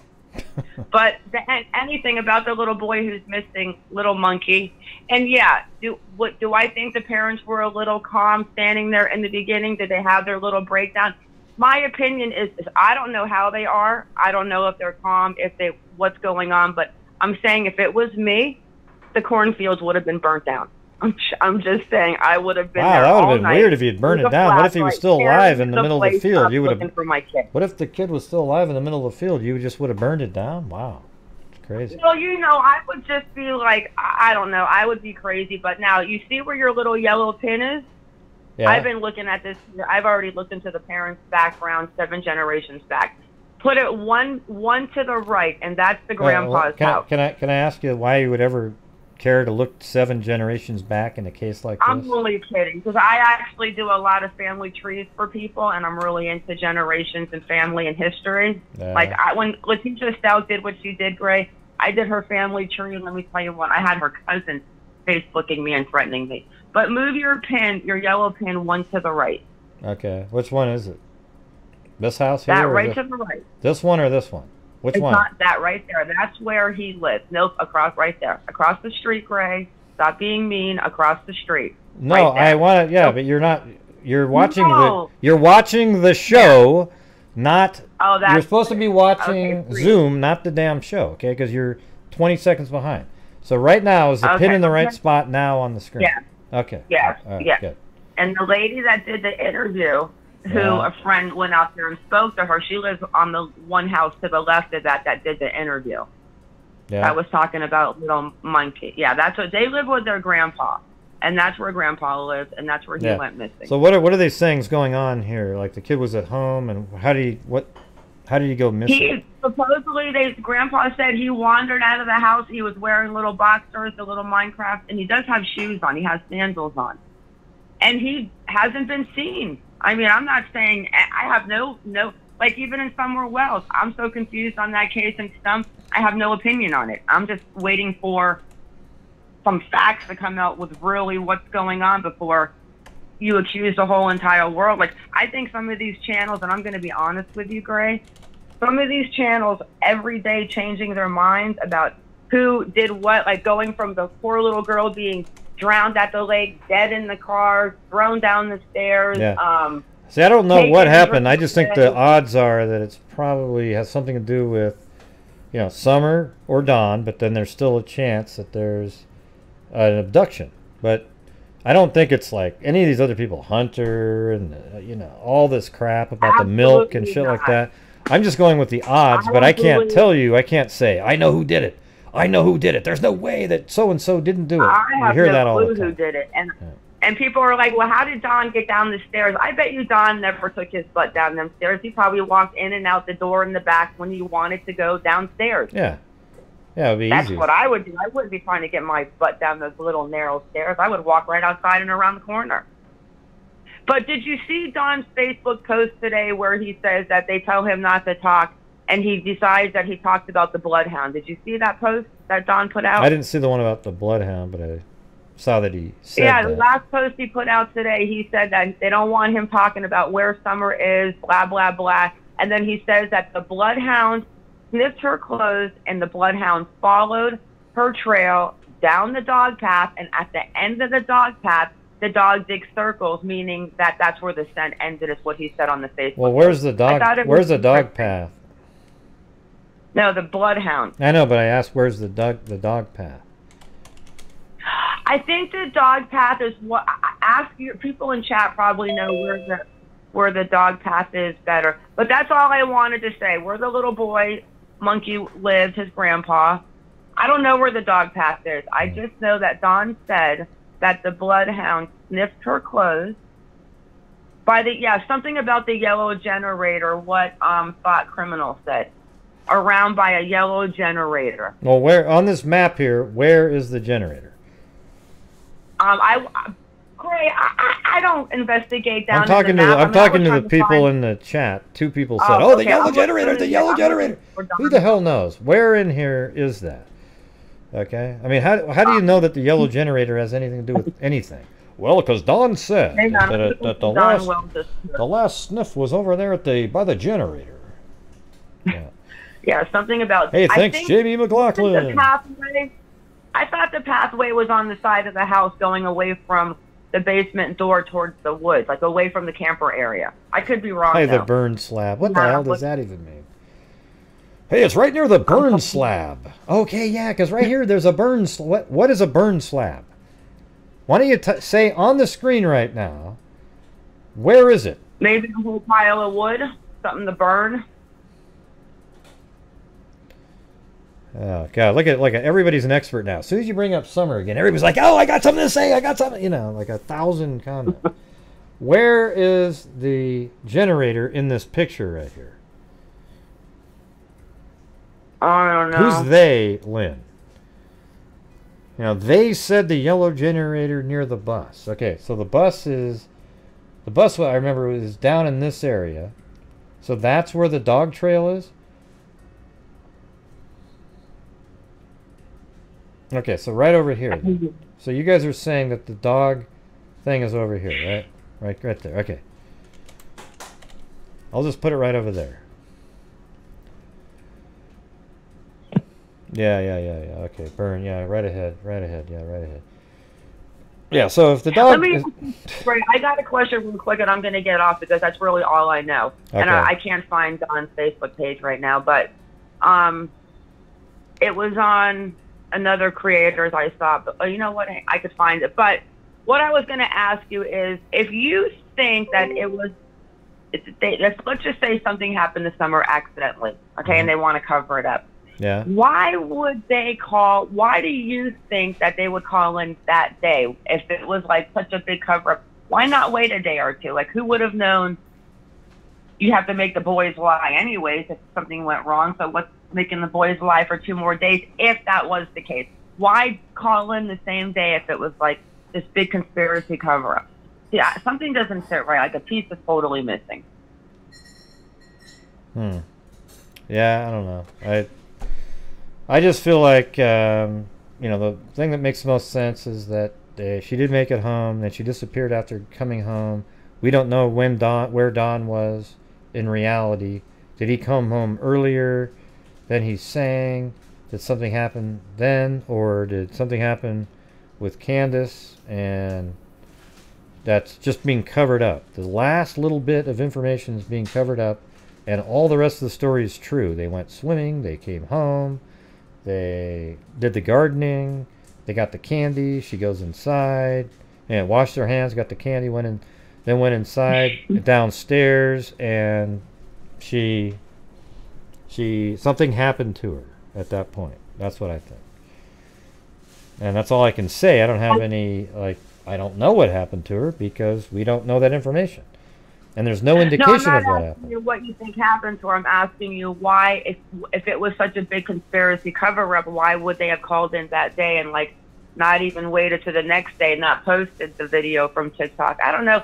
Even when right. H said something about, the part that kind of threw me off was when he said, oh, yeah, Dawn called during the day talking about the creeper that was trying to stay on the land was up there touching kids. I found that to be like one or two things. Either Candace told him to say that, or Candace told him that was what was going on when it wasn't, to cover up something down the road. But then you think, and then Hunter saying he went into her phone, like, Hunter you have a passcode. Yeah, but Hunter doesn't have anything to do with anything. I don't even care about Hunter or Allison. People waste their time with Hunter and Allison and all those people. They're meaningless. I'm done. Yeah. The one thing, though, one more thing, and I'm hanging up. The basement door, when you think about it, it really is isolated from the side of the house where the people hang out. Would you agree to that? Well, I mean, yeah, you can't. Well, you can't see where you can't see gardening. I don't know when you say isolated. I don't agree with that. It just, if you were walking out of that door and away from the house, they wouldn't be able to see you if they were sitting at the camper. Yeah, well, it kind of just depends. I think if you walk away from the door towards the road, the little road there, or the generator, I guess you guys called it, then you would be able to see her. It's just that right as you come out, if you took a hard right, you can't be seen. That's the thing. That's what I'm saying. The person, let's just say that somebody that knew her was watching her and sees her at church, and it's some little weirder creeper that whatever, and took her. He could get out of the back of that house if he planned it and he knew. I don't think it was somebody who was driving around looking for a kid to take. I think if she was abducted by somebody, it was somebody that definitely knew her. Okay. And had a plan. All right, Gray, have a good night. All right, Monkey Mar. All right, bye. Bye, guys. Bye-bye. All right, I'll be back to get this other call here in about a minute. I just have to use the restroom.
All right. Hey, Gwendolyn B, are you still out there? Gwendolyn B? Gwendolyn B, Gwendolyn B, Gwendolyn B, are you still out there? Gwendolyn B. Okay, so what we need to do is do a...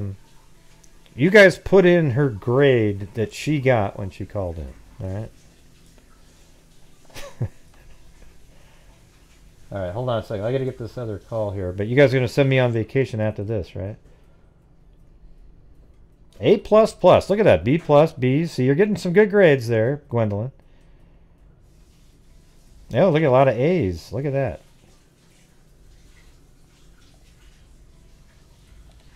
So, you're definitely getting better.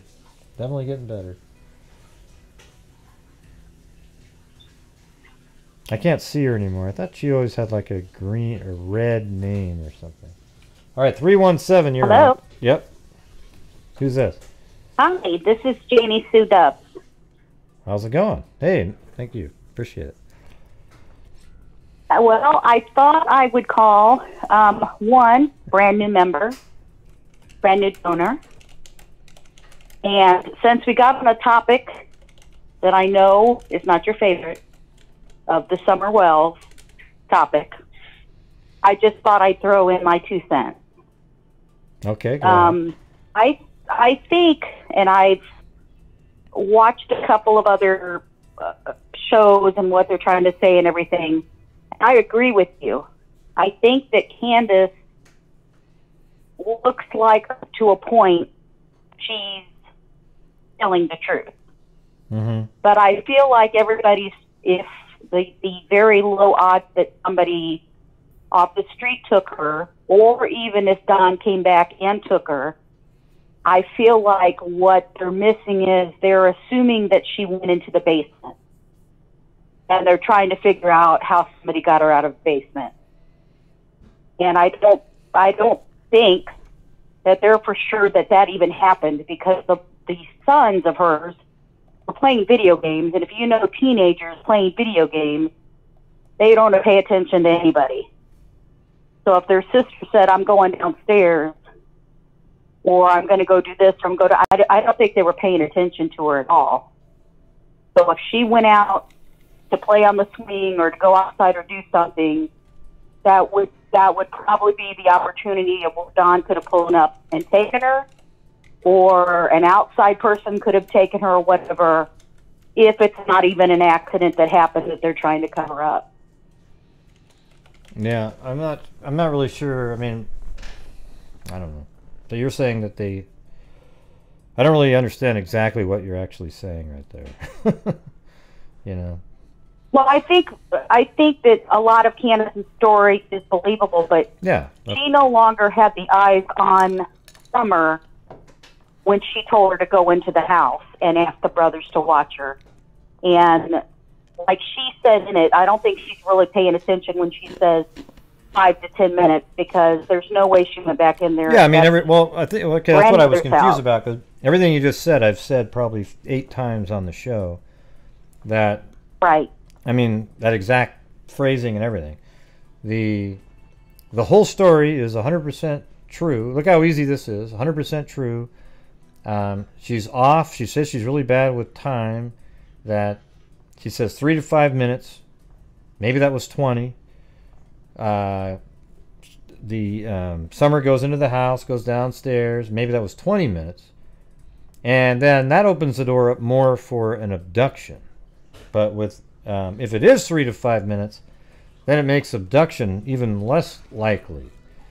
So, right. You know, I mean, she doesn't know. She probably could say something like that. Like, she could have added 20 minutes and then made it seem like, oh, wow. But she was trying to appear to be more doting. Like, she was always looking after Summer.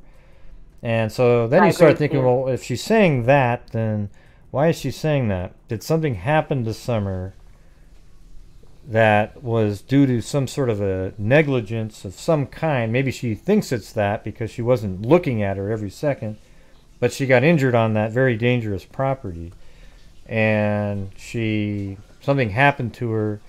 Then her and the grandmother, while the kids are still playing video games, they take off for a little bit, maybe one of them only, and they put her somewhere, and then they come back, And then they call Don up and say, hey, Don. And then Don's story is completely true at that point, too, then, because all he knows is that Candace said she's missing.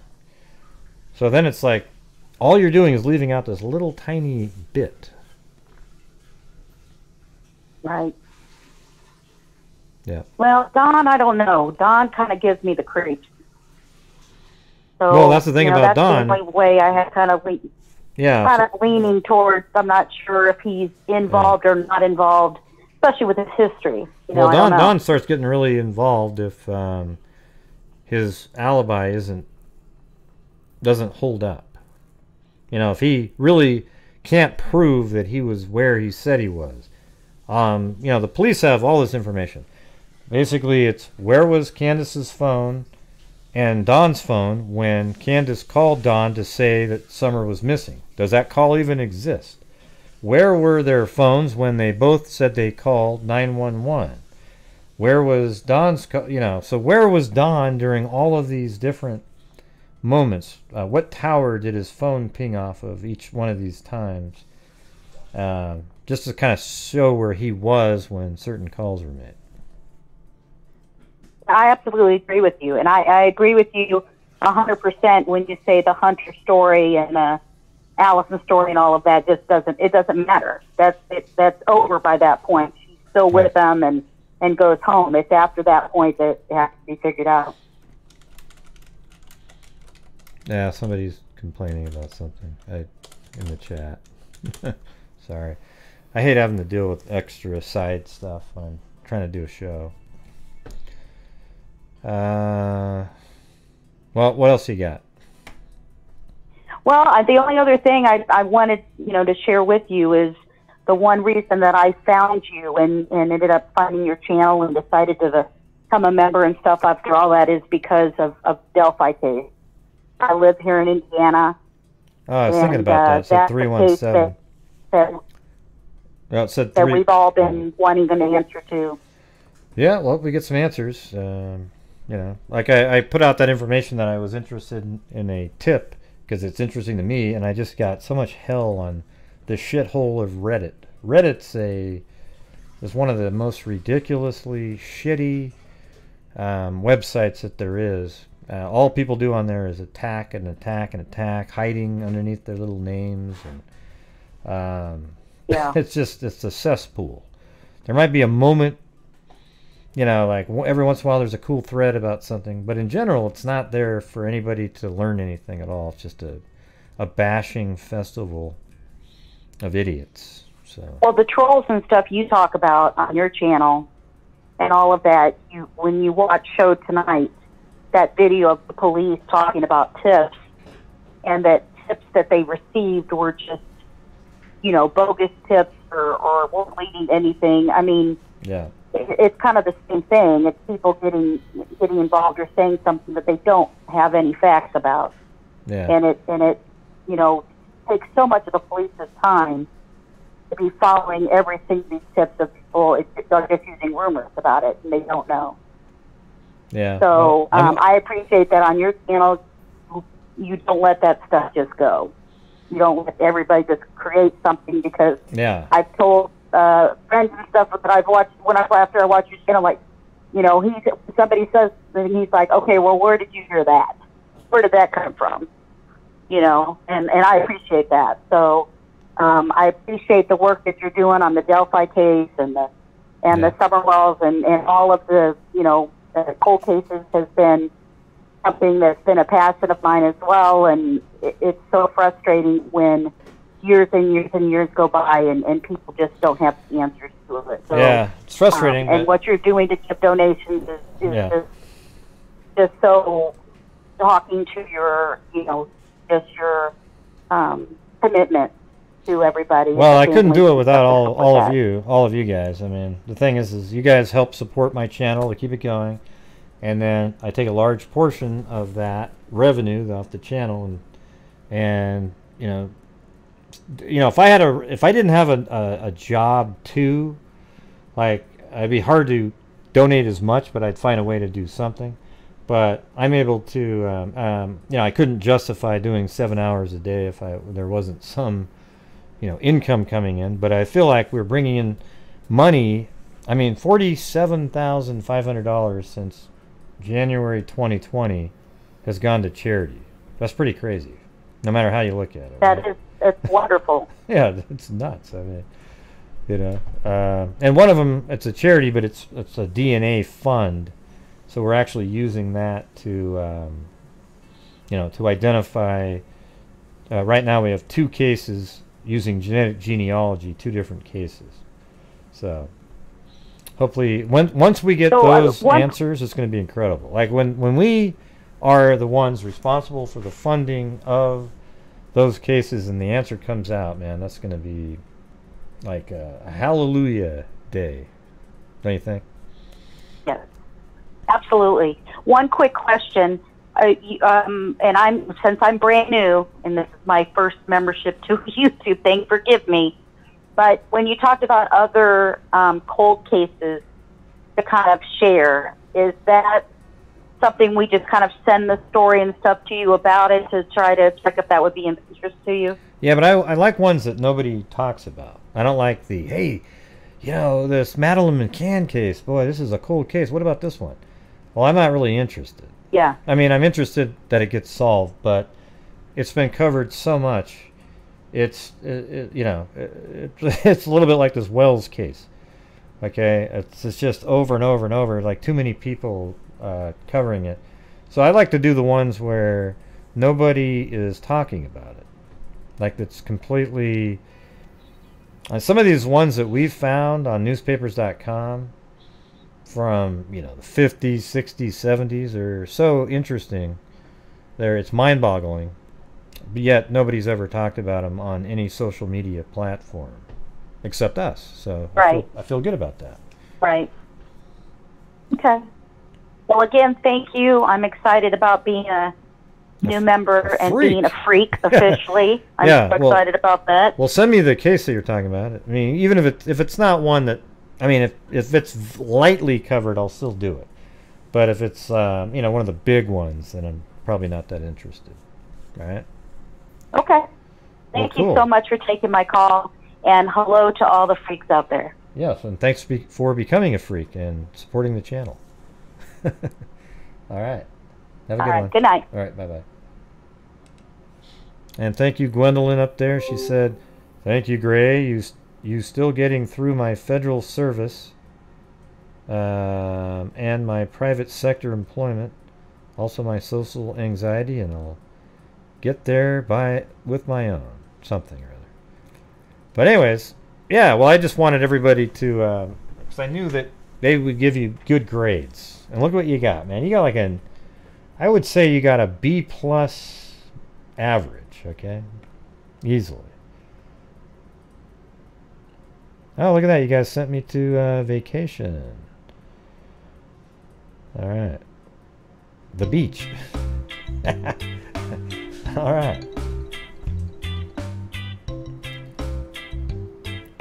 I am not going to be nice when someone says stupid shit. I didn't see anybody. I don't even know who's saying anything. I'm not following along with what you guys are saying. But Gwendolyn, I have no doubt that you're going to go out there and kick some ass. Okay? No doubt at all. No doubt about it.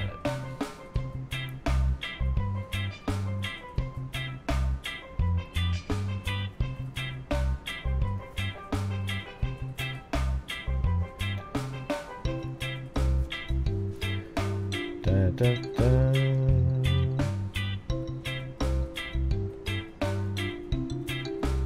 I wish I was following along with the drama. Well, not really.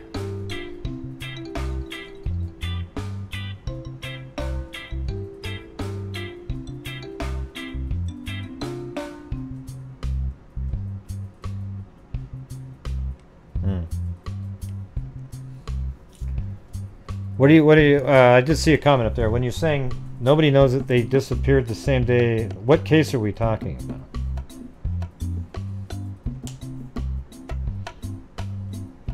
That's right. That's right, everybody. Even you, Aaron, you're all part of the freak family here. So we don't know that she went missing that day? Is that what she said? I think it's probably pretty obvious at this point. Yeah. I mean, you could come up with conspiracy theories and shit, but yeah. I'm having a $3 holla. Hey, thank you, Daryl Montgomery. I'm having a $3 holla holla. Well, here's what we do know, is that the video was shot on the day, and then the cops went there and she's missing. So we do know that. 100% that she went missing on that day. Because she's on video, driving home. Then later in that day, she's nowhere to be found by the police when they got to the house. So doesn't that mean that she did go missing on that day? Unless you're to believe that the video was somehow faked and uploaded. Thank you, Daryl Montgomery, Gwendolyn D, Miss Angels, Kit Kat, and Carolina Girl. Hell, you guys almost got us back up to a normal donation night for some reason. Unbelievable. You guys always come through.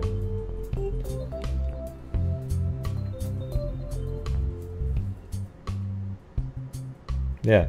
So I think what I just said proves that. Where are you going to go on your vacation, Gwendolyn? I'm not cutting. You're not kidding?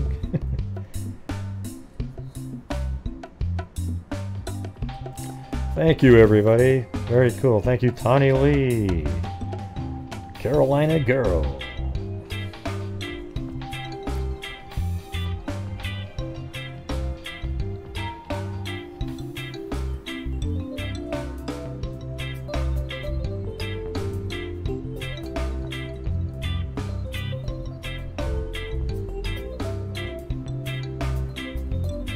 Okay.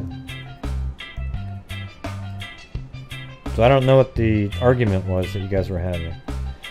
Da, da, da, da.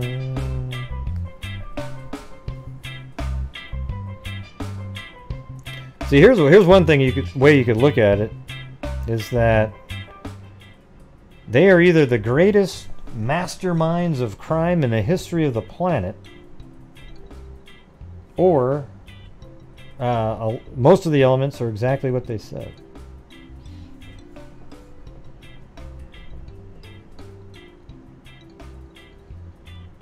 Oh, so I think what it was a misunderstanding then. So no big deal, everybody. No big deal. Don't worry about it. Don't worry about it, Steven. Don't worry about it, Aaron. Don't worry about anybody. You guys are just hug it out. Hug it out. Thank you, Jessica Schubach.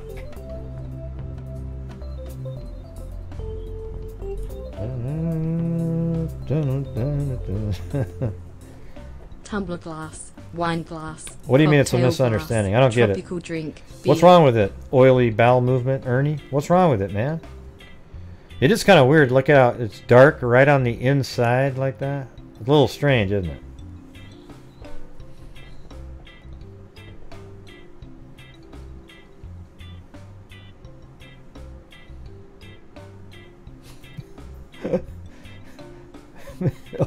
Oily bowel movement. What a ridiculous name. What kind of an idiot makes a name like that? Well, Gray, you're the idiot because you read it. No, I intentionally read it because I wanted to. I thought it sounded stupid.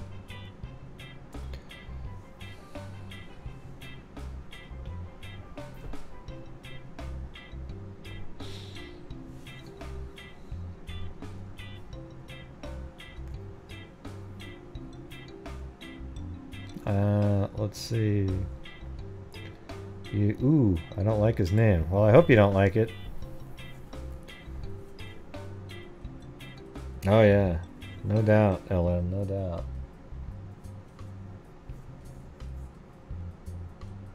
But you're telling me if you upload a video from the last week, it will have last week's date on it? Are you talking to me? Who are you talking to?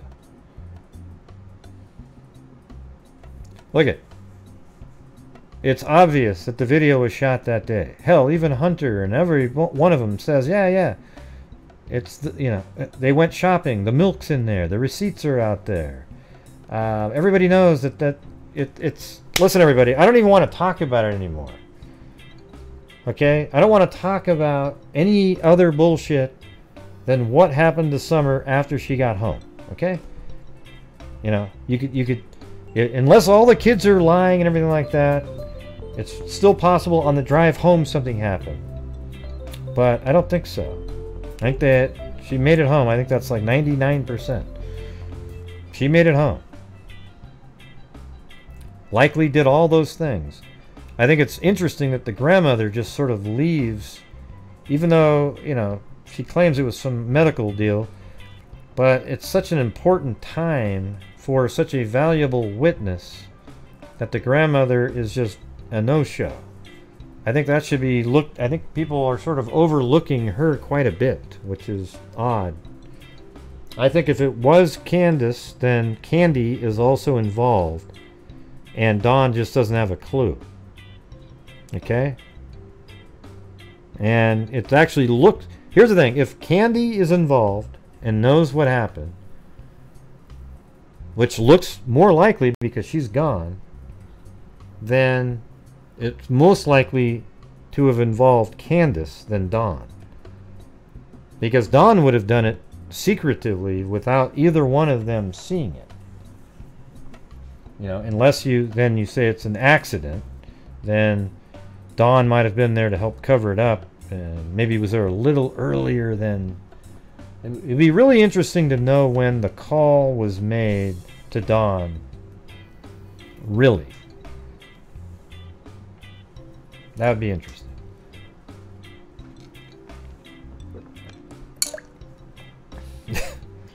Oh, yeah. You remember that whole thing? Like where it was bought? You remember that, Heather? Oh, my God.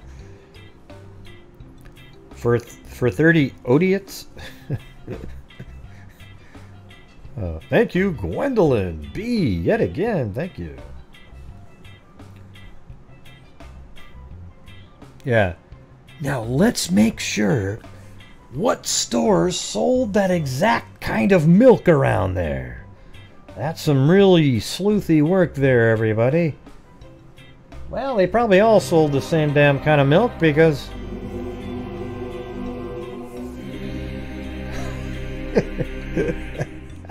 For 30.00 diots. Think how crazy that shit is, man. Thanks, Mia Wallace. Well, everybody, we were able to verify that the drive home was in fact true. The reason we know that is because the milk that they said they bought was purchased at the exact place they said it was purchased at. Instead of just believing the timestamp on the TikTok video that you can actually see on the website in the metadata. Yeah, thank you. I mean, everybody's calling in. Well, I just checked this one store. They've got this one. Hey, should I head down there and walk through the milk aisle? I'll let you know. Keep up the good work, Gray. Oh my God. Hey, did they sell... How about this? Did they sell the orange drink there, too? How about the Skittles, for God's sakes? Are you sure it was the right exact lot of Skittles, though? Were you able to get the serial number off the Skittles?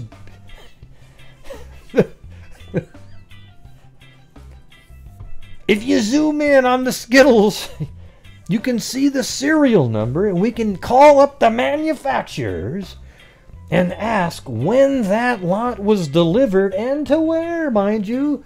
Because what if the Skittles serial number came from another state? Could we then assume that maybe the killer came from that state and left the Skittles in the car? Yes, right out of Ancient Aliens, everybody. Right out of Ancient Aliens.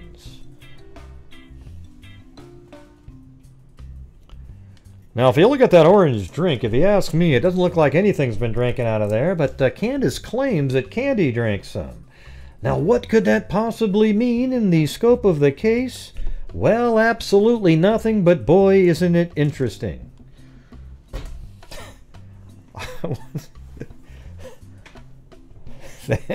Thank you, Gwendolyn B. It's Chris. I can make an entire show on the orange soft drink in the middle. We're going to call in all the experts. Yes, Coca-Cola, can I ask you a question?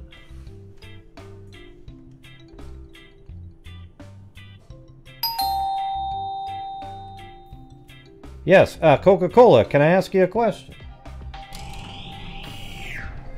Hello? Yes, you can ask us a question anytime you want, sir. What do you have to ask? Well, do you make orange drinks?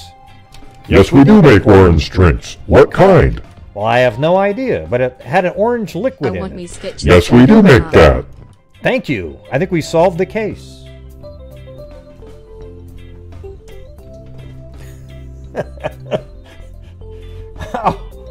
Wow. Let's see. Milk, alien. Why would a Candy put the orange drink in the back seat? Oh, why would Candy put... Why not? Who cares, Joyce? Who gives a shit? Why not put it in the back seat? Who gives a damn? Okay? Great point there, Candy. Joyce, let's get that all figured out. Why did she put... I don't know, man. I mean, people take a rock sometimes and they throw it, and it lands 40 feet away from them. You could say, why would they throw a rock 40 feet? Why would they do that? Well, I don't know, but they did just do that. They picked up a rock and they threw it 40 feet. You know, sometimes there just isn't an answer for the why question. Hey, I got Stacy rolling around there. That's good.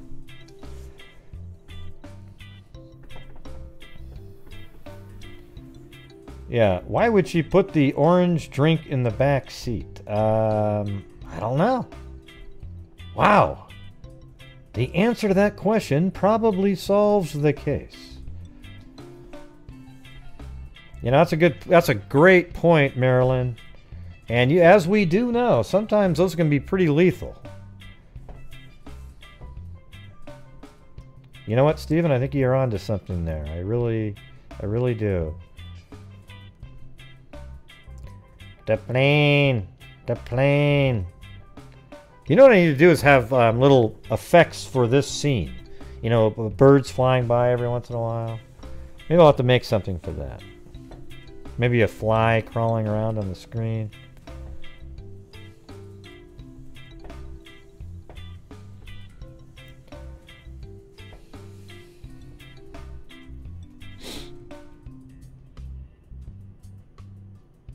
Let's see.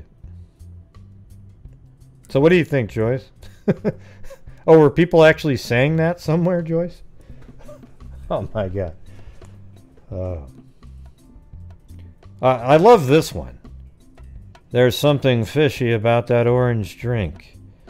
There is no kid in the world that wouldn't have had a drink of that thing, and it hasn't been touched. It's just...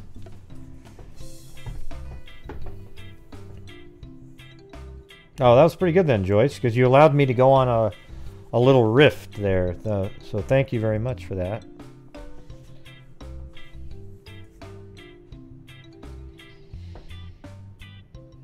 You know what I'm wondering, though? Did they ever check the lake that she was swimming in for barracuda or tarpon of some kind? Well, tarpon are in salt water, but you know what I'm saying. Could that have been the reasoning that Hunter had to act like Hasselhoff from Baywatch? Oh yeah, you know, somebody actually caught a piranha in the Willamette River like 20 years ago. I remember that. That's kind of scary too, because when a fish eats, that means they're comfortable. Pacus look kind of like them too. Do you think they checked the lake area for Twisted Tea? We need to know how many cans there were there. Yeah, oh yeah. Yeah. And it's funny because no matter what day you go there, there's another can of Twisted Tea there. Oh, those are the people trying to throw them off. You get it, right? They're calling up all their friends and having them go back out to the swimming hole and throw empty Twisted Tea cans on the ground to throw them off the scent. We got it all figured out here, guys. You want this case figured out? You guys are all looking in the wrong place. It's all in the Twisted Tea, okay? Oh, and the orange soda.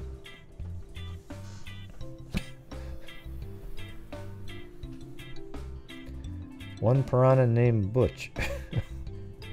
Yep. Down the keys, man, 4-foot long kudas. Huh? Oh, barracudas.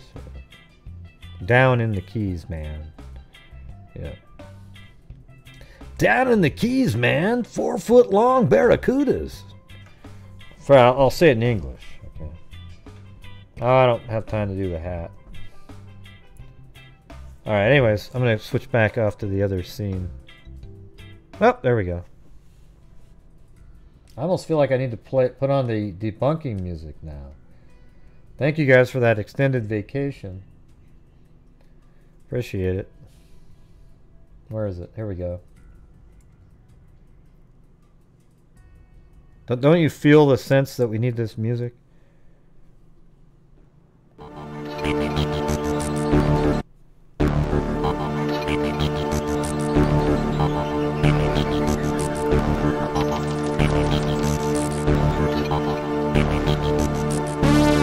Yes, everybody, just check the back seat. If you've got an orange drink back there, you might want to check your kids. Apparently, an orange drink therefore means an abduction. Oh yeah, that's don't ever put an orange soft drink in your back seat of your car, and make sure that you know exactly where the milk comes from at that point.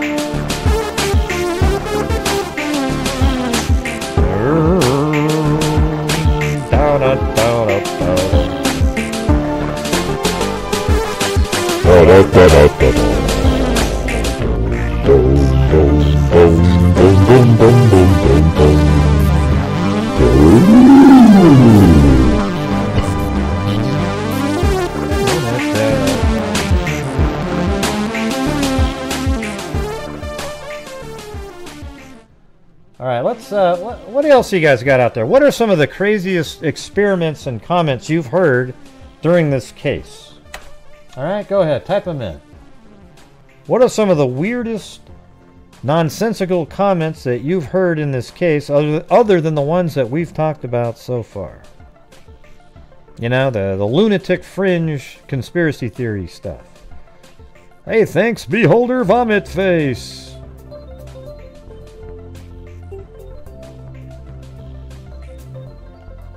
Oh, that's right. That Rose Bly is really Rosemary. There you go. The one that's getting the that put together the fund, right? Oh, the eaten by a pack of dogs. Yeah. Right. That makes a lot of sense, huh? In the flower bed that they must have checked. I bet they never even. Well, they checked the flower beds, but there's nobody in the flower beds. Okay. There's nobody in the flower beds. Wait, let me see. It must be the flower beds, because that's the last place they said she was, where she was, before going into the house. That Hunter wasn't Coach. Yeah, he was definitely Coach. That was a weird. I couldn't believe he said that. Oh, that Grandma took the body with her when she left. Well, she left days later, though. It wasn't like the same day. That would have been interesting if she left that same night. Then I would actually say that there was a possibility of that. But they already checked that property. Her seatbelt was too tight. Man, there's this many of them, huh? Wow. I don't think so, Charles. Put her inside the wall at work to hide her body. Oh, boy. You know, what's weird is there's these things that are possible out there, right? Yeah, the dry drowning one is totally bogus, because even Hunter himself, who pretended that Summer went under the water, well, hell, she might have even put her head under the water like every kid does for 4 seconds. And then he said, when Chris asked Hunter, did she spit up any water, which isn't the right question. It should be, did she cough? That's what people spit all the time. The right question is, did she cough? But he said, no, she wasn't spitting up water. She was fine. She was laughing. Well, that means then that she inhaled nothing. Okay? And that's the incident that he's referring to that might have happened from. Okay? He inhaled absolutely nothing, because it's impossible to inhale water and not cough and choke. It's impossible.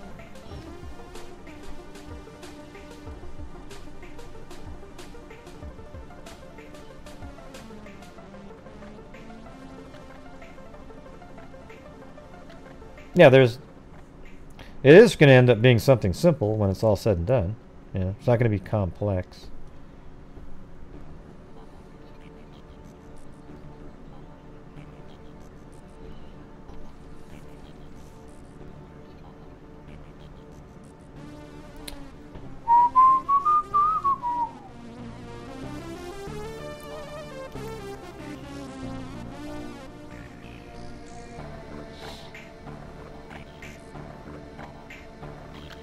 Oh yeah, yeah.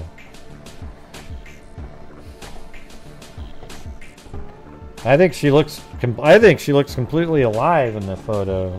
You know, lips are red. She's just sleeping. I believe that they did try to take pictures of her with her hands up, everything like that.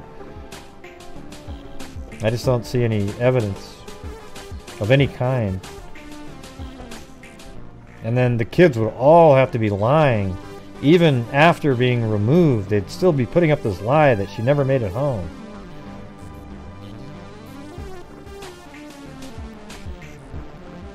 You know, people make you feel dumb if you don't believe that she's dead there.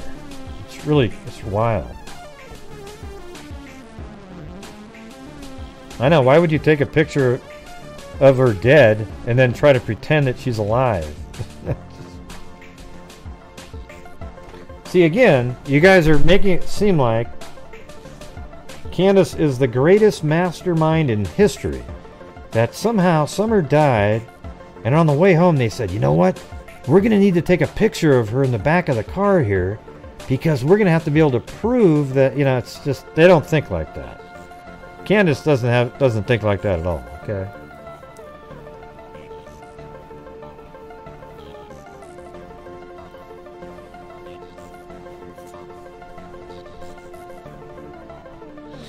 Yeah, I mean, I guess that one could be maybe true, the cake maker, if they, you know, if there's some truth to the call that was made, but I don't really believe anything Hunter said at all, other than when he said what his name was.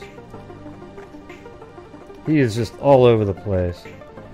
You know, reading social media and all the theories, repeating what his mom said.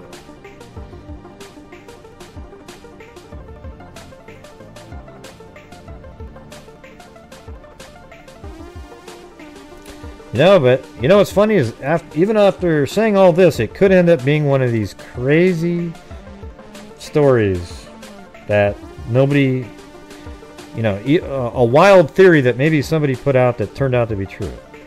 There's very low odds in those, but they do happen sometimes. I'm just going to stick with what I think. I think what makes the most sense is that Candace, you know, after Summer, yeah, I believe all that story is true, that Candace went inside and said, hey guys, have you seen Summer? And then she went downstairs and found something, but didn't say anything to anybody but maybe the grandmother. And the kids were still playing video games. And then they decided to do something like just drive 10 miles away, put her body, drive 10 minutes back. And they, you know, maybe even discussed a place. Something like that. And then the grandmother left town later. Just, you know, there's a reason apparently she left, but maybe there's another reason. Because it doesn't seem like you would ever leave town regardless of a pre-existing doctor's appointment if your granddaughter's missing. I mean, you wouldn't even be thinking about that, right? So...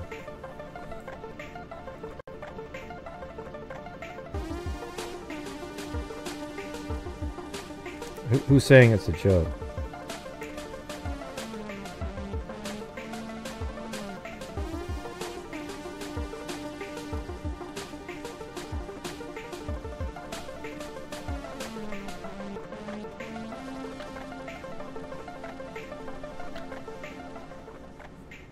Yeah, there's been a lot of cruel. You know, the only stuff I have said are, you know, Candace isn't a genius of any kind, and we did all discuss how the living conditions are, you know, they're pretty dangerous for a little kid. Okay, that's just the truth.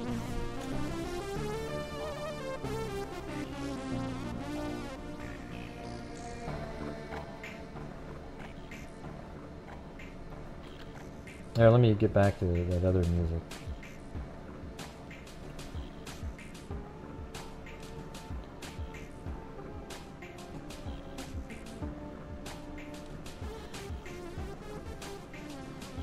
What happened, Liver D? What happened?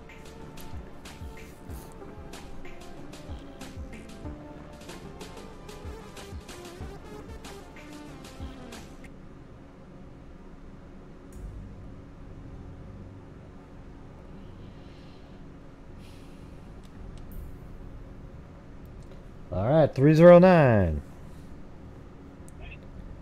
Hello. Hey, Grace. Account. Oh boy, here we go. Oh boy. Gonna make Here it a we quick go. one. Make it a How quick are one. ya? Hey, not too bad. Not too bad. Good, good. Great show. I'm really excited about the donations tonight and everything that you've been doing. Love being a part of the family here, the Freak Fam. Knowing everything goes, you know, to a really good cause. Yeah. So,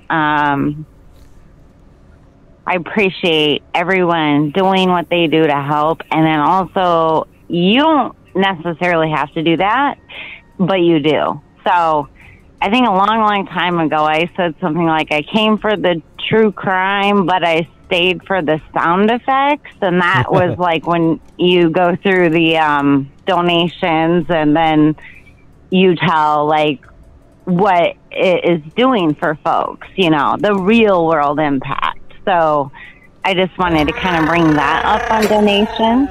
Yeah. Oh, I hear the Chewbacca. Okay. Thanks, Jennifer. Jennifer Cochran. Happy Fed. donation night.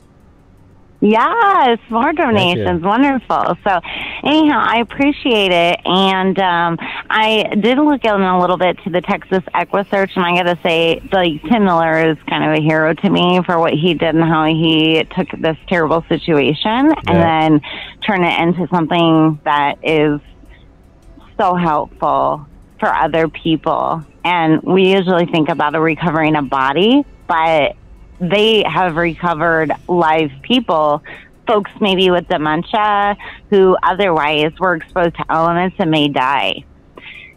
That's amazing. And I'm super proud of the family, the Freak family, and then you especially too for giving generously to, Yeah. you know, well, I wouldn't be able to do it without you guys. But. I'm sorry, Gray, I couldn't hear you. Well, I don't know. Who's this Michael person you guys are talking about in the chat? I don't see anybody with that name. Are they hidden from me? Anyways. No, but I wouldn't be able to do it without, you know, the freaks that are supporting my channel. That's how we're able to do it. Right?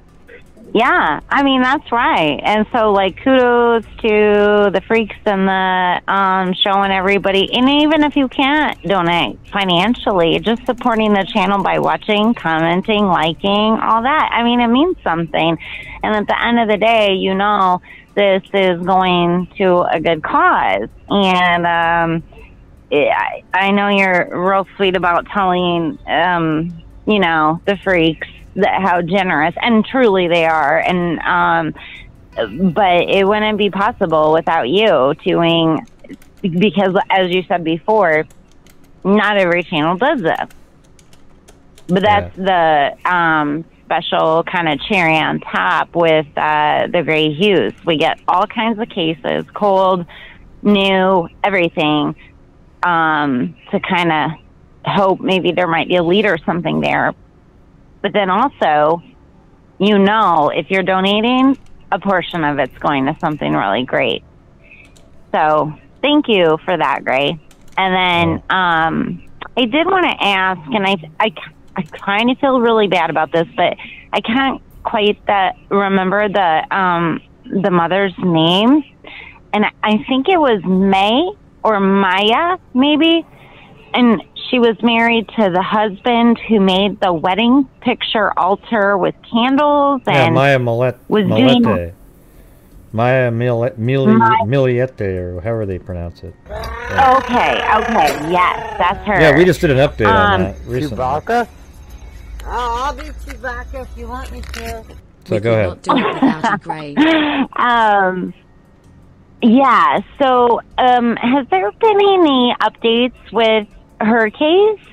Yeah, we just did one like the other night. It was they got a warrant, got a bunch of his guns. I actually have a document that I was going to read because I have the whole warrant. So one of these nights I'll, like, probably maybe even tomorrow I'll go over that one. Okay, that'd be great. We've all been kind of waiting a little bit. Just the wheels of justice are slow sometimes. And do you know, are the kids still home in a home with their father, or if that's changed? Let's see. What was that? I'm not even sure that they've even been able to interview the kids away from the dad yet. See, that's the thing, is he's controlled them this whole time. I don't think he's ever allowed them to be interviewed, which is the key to everything. Those kids must be like freaking out because they know the truth, and yet he's keeping them. I think CPS should go in there and just take them immediately from him, and just because he's controlling them, obviously. Yeah, it's absolutely a very bizarre one. And then some of the accounts of her being like, I think it was said that she did this on her own will, but it was like locking herself in a room, I don't know, but away from her children. That does not sound right. Right. We went over that a long time. Yeah, but he had an arsenal in there. Like, they have these pictures of inside of his house. It looked like like he was going to start a small army with a bunch of guns, like tons and tons of assault weapons, and he was, a lot of stuff. Like the big scary ones too. Oh, I know that's some people's thing, but it's not mine. Okay, and I don't appreciate the idea that this woman locked herself away from her children, because I do recall, while I cannot remember everything, her family was concerned and they knew something was kind of going on there. And then it was like right around the time when she's just filing for divorce. So allegedly, I want to say that, but I think, wasn't there a private investigator that went in and like he was doing all this drywall work? And I mean, I'm just kind of worried that those kids being in that home, since he won't let them do an interview, it's weird. Like you said, it's really controlling. So I think it's going to take a lot of work to get to the bottom of this, because he's been, it sounds like, allegedly, if he's involved, it sounds like the dude is covering things in the home. Yeah. And then those kids can't talk. So And he has her like locked in a room. I mean, it's so weird, and I just want, I want that to the bottom of that.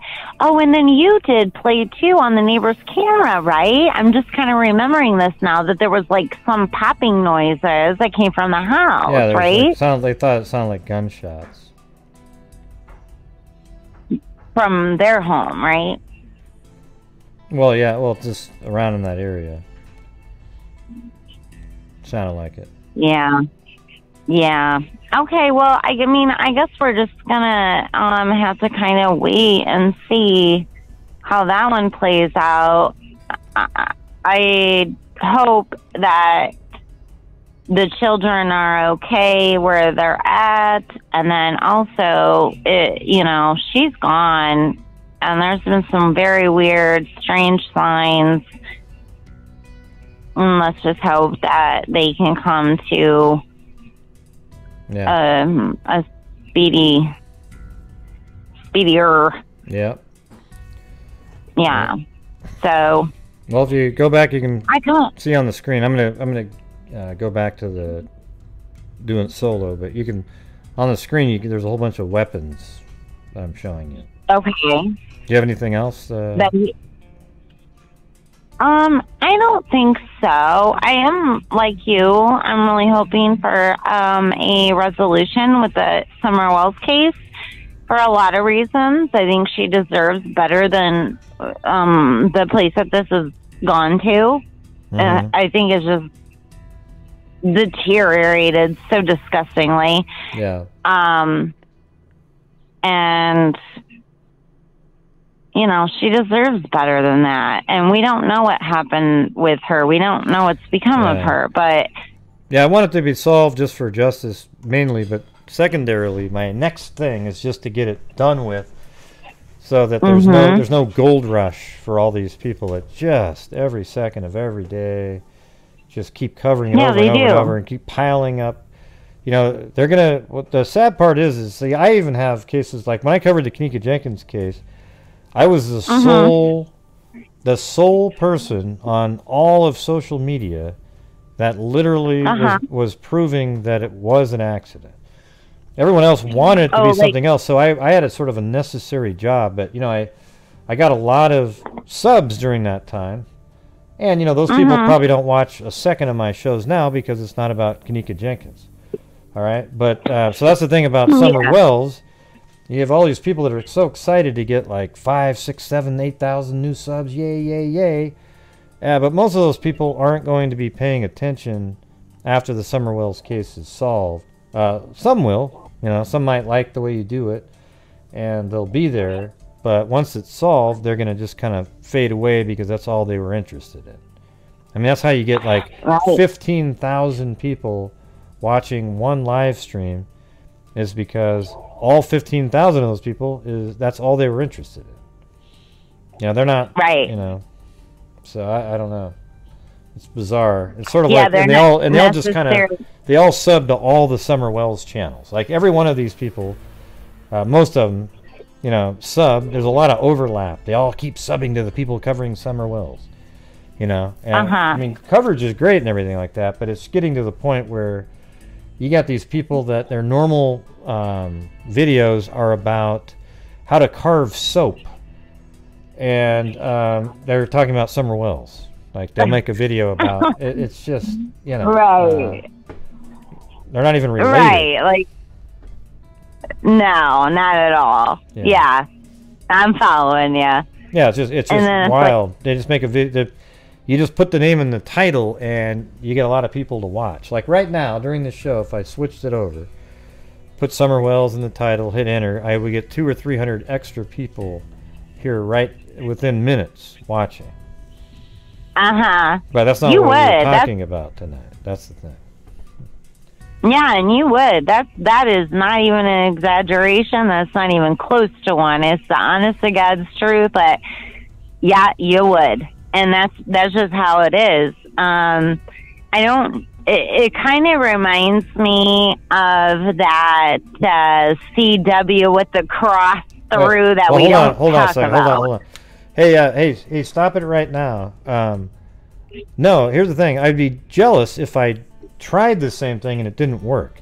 I could do whatever they're doing and get the same. If I covered summer wells every day with the skills that I have and just over and over and endlessly with all the different things, I would have 2,000 people watching on every single one of the shows. But I just feel like it's important to be covering the other ones too. Okay. Mm-hmm. No, but it's not really true though. Stop it right now. I'm only covering when there's a new element, like when there's an interview with somebody. I don't sit there and do like live shows all day just staring at the screen for people a place to hang out. And even on shows where I have talked about it, I've also covered other cases at that time. You see how there's a difference there? Nah, probably not. You're too dense. Anyways, I'm gonna get on to something else, but I appreciate you. Yeah, you are. And can I say one last thing? Yeah, go ahead. Okay, so I did not read the argument that was going on there, but I have seen you cover summer wells, and then you tell folks, hey, if you are here just for summer wells, you're going to be disappointed, you should probably unsubscribe right now. Yeah. Like tonight we're talking about summer wells because people brought it up on these calls, but it's not in the title. I wasn't expecting to be talking about summer wells. And it happens. Happened on other shows too, right? But I'm not I don't know. I don't do 3 or 4 videos every day and 2 lives and just kind of like it's a vigil of streaming. It's weird. Mm-hmm. Yeah, I think you've done a fantastic job of covering her case to the extent that it needs to be covered, and then you don't sensationalize it, and then also you kind of come back and say, hey, you know, these rumors, they're not true, and I don't think that this is true, and this is why. And then, like I said, and I mean, it's like mad respect for you to say, hey, if you're just here for summer wells, you're going to be disappointed because we do mostly cold cases on this channel. Yeah. You know, you do mostly cold cases, and you're right up front with that. You're like straight up front. Yeah. And okay. Well, all right. Well, anyways, stop it right now. Now he's saying, no, I like Ray's channel. I just giving another perspective. No, you're being a douche. Okay, you're doing it on purpose. You're trying to make it seem like I'm doing the same thing. No, I'm not. If I did the same thing that those channels did, I would be racking up, you know, thousands and thousands of views and all that stuff. I don't want to do it though. I actually do a show for a little bit. I've had a couple shows where, yes, that's what we talked about, call-ins and things like that. And I can debunk people on the fly. But I also have done a show where I talk about that for a few minutes, and then I go over all the other cases that we're going to be talking about. Yep. No, but I'm not. Stop it right now. Hey, stop it right now. Listen, I appreciate that you said you like the channel, but you're no longer welcome on it. Bye-bye. You're an idiot. Okay. All right, go ahead. A troll. Yeah. You got a troll. Yeah, that's all he is. He said the same thing the last time. He does the same thing. He tries to do the passive-aggressive thing where it's always everybody else's fault. They're just not understanding the way he's saying it. But anyways. All right. Well, let me get... I want to move on to something else, so... Yes, sir. Well, you move on to something else. And but I appreciate your comments and your thoughts here. But when you get... On the screen is a big... cache of guns. I was going to play this other video. Yeah, I'm going to see it, and if I don't see it now, I'll see it later. And I am interested in how that case turns out, and what I mean, we know pretty much what happened. Like it doesn't take rocket science to figure that one out. It takes a lot of work to prove it. Right. We just have to wait. So that's where we are with that one. And hopefully those children, they're doing okay in the meantime. So I appreciate everything you do, Gray. And I promise you, like, I cannot tell you enough with your summer wells coverage and how you've done it. I do. Like I said, I mean, I have huge respect for that because you've put enough out there, but you don't mess around with it. And then you tell those folks, if you're here for this, then you're at the wrong channel. Yeah, I don't mind if they're here for it that time, but if that's all you're, you know, I don't want people to be on my, subscribers of my channel if all they care about is the Summer Wells case. I want true crime subscribers, the ones that want to look into all kinds of different things, because I don't, you know, unless there's always something new, like when we did Tibbets early on, there was something new every single day. And then it got to the point where we were sort of doing exactly what I don't like now. I actually learned my lesson. It was that one guy, I can't remember his name, he called in. And it was like the logic of Dave or something. No, not Dave. It was somebody else. But it was like, you know, so then I just said, I'm not going to do that again. You know, if I have something to be talking about that I feel is important, that can shed light on something, then I'll do it. You know, I don't mind doing the call-ins, that kind of thing. But it's a big difference. Like even what Jennifer said, even if I wanted to cover it, I could. Yeah, it's true, but I don't want to do it every single day. I mean, I'd love to if it had something totally different every day, like some really great stuff. But at this point, everybody's talking about it over and over again with nothing new. And no new theories, no new anything. It's just sort of this weird kind of live stream vigil deal where everybody's just sitting there blabbing away. This one guy does this show where he doesn't say anything.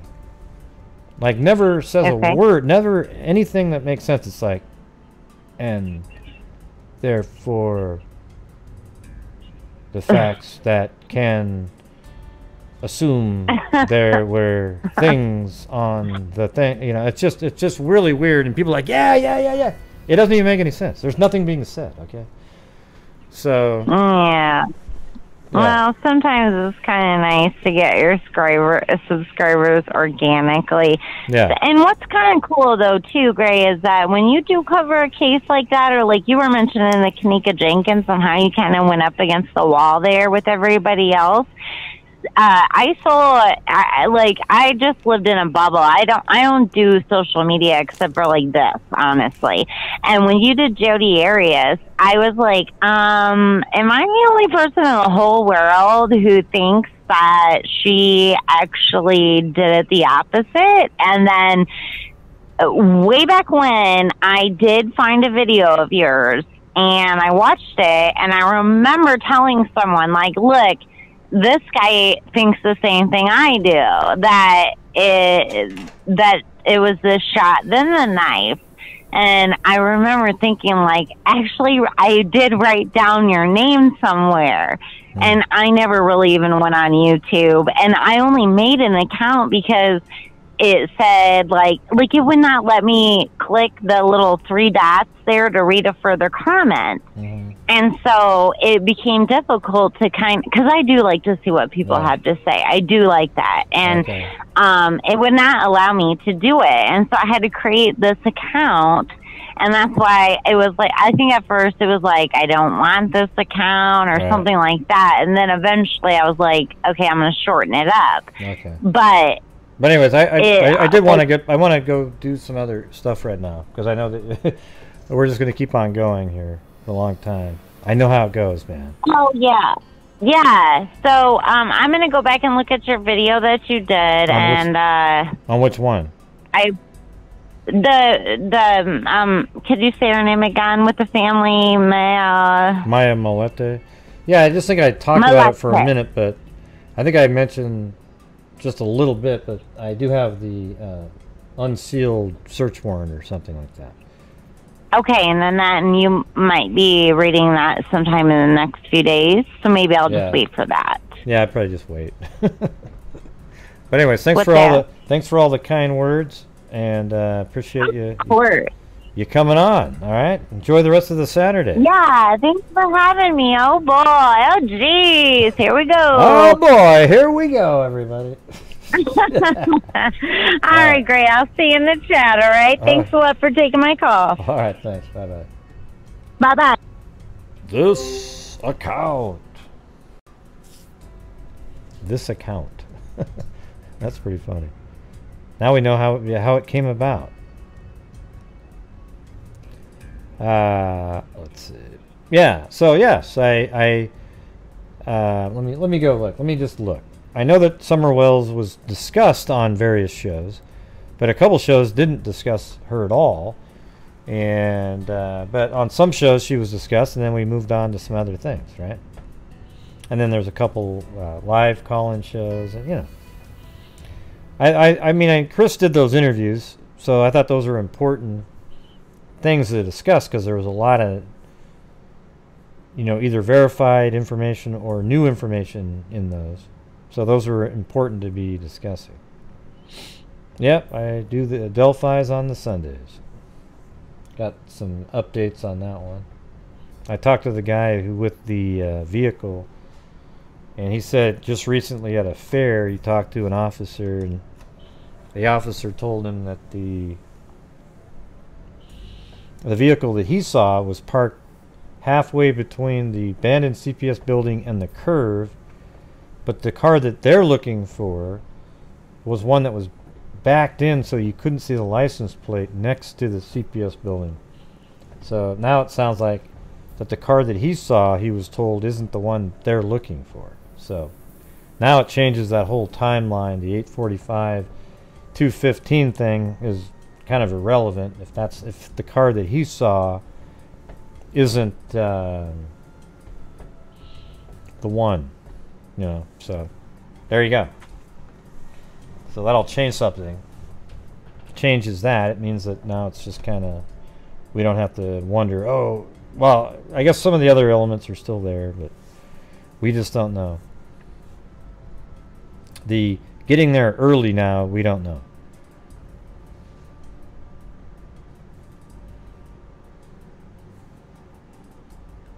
No chance, Charles. No chance. Sorry, buddy. There's a lock gate down there.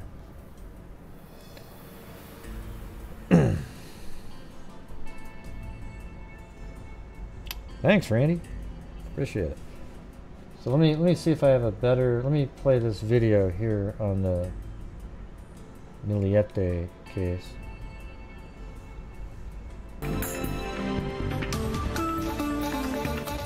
For the first time, Larry Miliete has been named a person of interest in the disappearance that's right. of his wife. He's been named a person of interest. Welcome back. I'm Carlo Cicchetto. I'm Jesse Pagan. As News 8's David Gofferton reports, the revelation came from a city attorney in open court right before the judge ordered all records unsealed and a gun violence restraining order filed against the husband. That's always fun. Good afternoon. We're on the record in the matter of the San Diego Police Department versus LM. Court record. Hey, bonus points for anybody who knew what the Segway was originally called before it was released to the public. What it was referred to as. Bonus points for anybody who knows that answer. I'll tell you what, I'll send a mug to anybody that right now, within 10 seconds, can type that in. A We Are Freaks mug. 10, 9, 8, 7, 6, 5, 4, 3, 2, 1, 0. Boom. Nope. You're done. That's, nope. It was called Ginger It. Okay? Ginger It. Remember that? Yeah, look it up.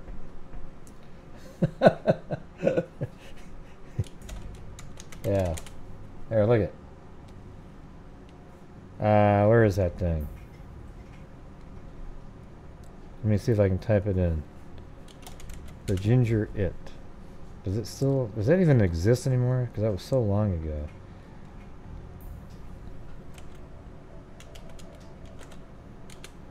Oh wait, maybe if I type in Segway. Segway... Does it show up in Wikipedia? Let's see. No, that's not what it was called.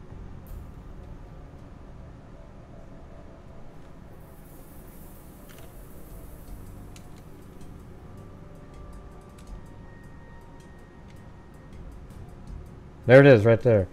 Codename Ginger. Right there. The story behind Segway. Haha, see that? There it is. Just a small little reference in there. Meet Ginger. Yeah, Steve Jobs and Jeff Bezos meet Ginger. Ginger unveiled. It's a scooter. Yeah, I think it's like the Ginger It Project, something like that. Anyways. In the gun violence restraining order filed against Larry Miliete had been sealed temporarily before officers seized his entire gun collection from his home. They made it seem like it was an elevation. When When they were first talking about that, they made it sound like it was defying gravity, like it would fly around. had a time frame for it. It was not a sealing order that was intended to be in effect forever. On Wednesday, at the request of News 8, San Diego Judge Now the Catherine backup was called the McCall Marianne agreed Project. The records should now be Jennifer. made public. And then came this from San Diego Deputy City Attorney Jeff Brooker. Larry Miliete, the husband of missing mother Maya Miliete, is a person of interest in the case. We agreed that we would not put up I a would fight call him a for any suspect. of the information regarding Mr. Miliete, his missing wife, that there is an investigation, that he is a person of interest. The records include a photograph of Miliete's 4-year-old son standing on a kitchen table surrounded by a cache of guns. An attorney for News 8 agreed the child's face and body should be redacted. There's nothing to be gained by showing and viewing a child themselves. Even the I think we body, played even the t-shirt this or the shirt press that they're this wearing. conference. And I agree with you. We also learned in court, Court hearing. Child Welfare Services is currently investigating the safety of the 3 Miliete children, ages 4, 10, and 11. I have Good. information that Get 'em there out. is an ongoing CWS investigation. In the end, the judge ordered all records will be made public, except for the redaction of the minor in the photograph with the guns. The court finds that its sealing order has terminated and will not enter a further sealing order except as to the one attachment. Now, those records still have not been made public. We expect them to be released tomorrow or Friday. There could be more information in them that we still don't know about, so we'll let you know. Yeah, let's see something.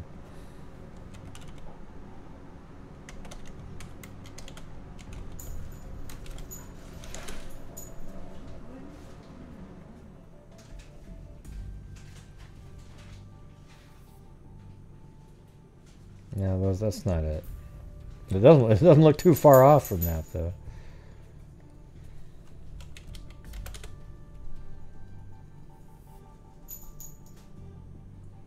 Oh, there we go. That's probably a better shot right there. Look at that. Look at this right here. Look at that. That's crazy. Come on, open up.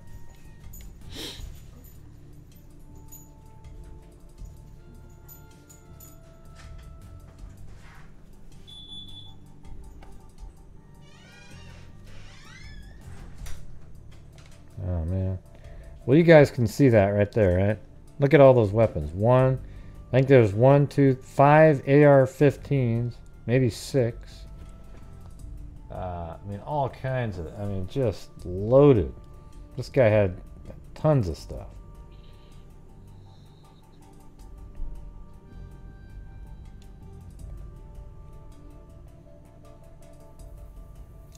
Cops fear. Let's see. There we go. There's that. He had 22 weapons, of which only 8 were legally registered. Oh boy. So you know she was taken out with one of the illegal ones. Anyways, wow. Okay. Anyways, I think I'm done, you guys, for the night. I don't really have anything else. How about one stab in the dark at newspapers.com? What do we got here? Oh, and thank you again for everybody. We've also got Denise on PayPal, and Charleston Amy, and Sandra.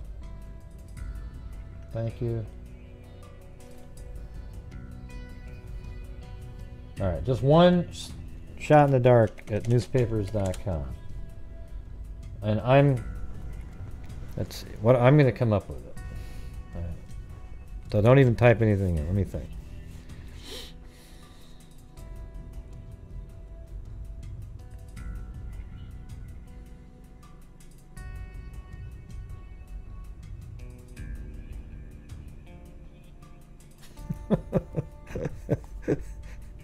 I don't know. No, I'm not doing frog in the blender in Texas. Let me think.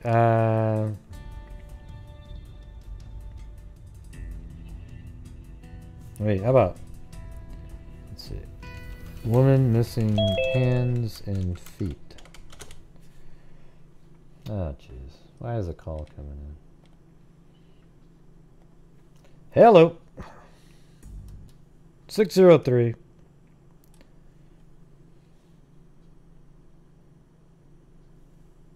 Hello. Oh yeah, I was just ending the show. What's going on? Hey, I was calling in to give the story before you end it. Unless you want me to call next Saturday, it's fine with me. Oh yeah, I was already been on for 3 hours and 25 minutes. I was just gonna do a quick newspapers.com. Yeah, I can always call next Saturday. That's fine. Yeah, what's going on? You could have called in for hours. No, I just got home about an hour ago. So by the time I got settled and everything, and then I just got on and I was watching you play the video, and I was on the call after. I didn't know exactly how long you've been on. Okay, well, how long do you think it'll take to tell the story? I mean, it's not a huge thing. You know, maybe 5-10 minutes. Okay, go ahead. All right. Do you want me to tell you who the person is first? Or you want me to tell you what happened to me first? Well, just tell the story. All right. So I was 17. This happened back in 2013. It was in the summer. Back then, I still think they even do it in Dover, New Hampshire. There's a thing called extreme bowling. It's in Dover. Basically, black lights. You go in there and bowl in the dark, and you know everything kind of glows depending on what you have on. And I was with a couple buddies of mine who I've been friends with since I was 6. And we go to leave. Long story really short. And there's a couple ways to leave.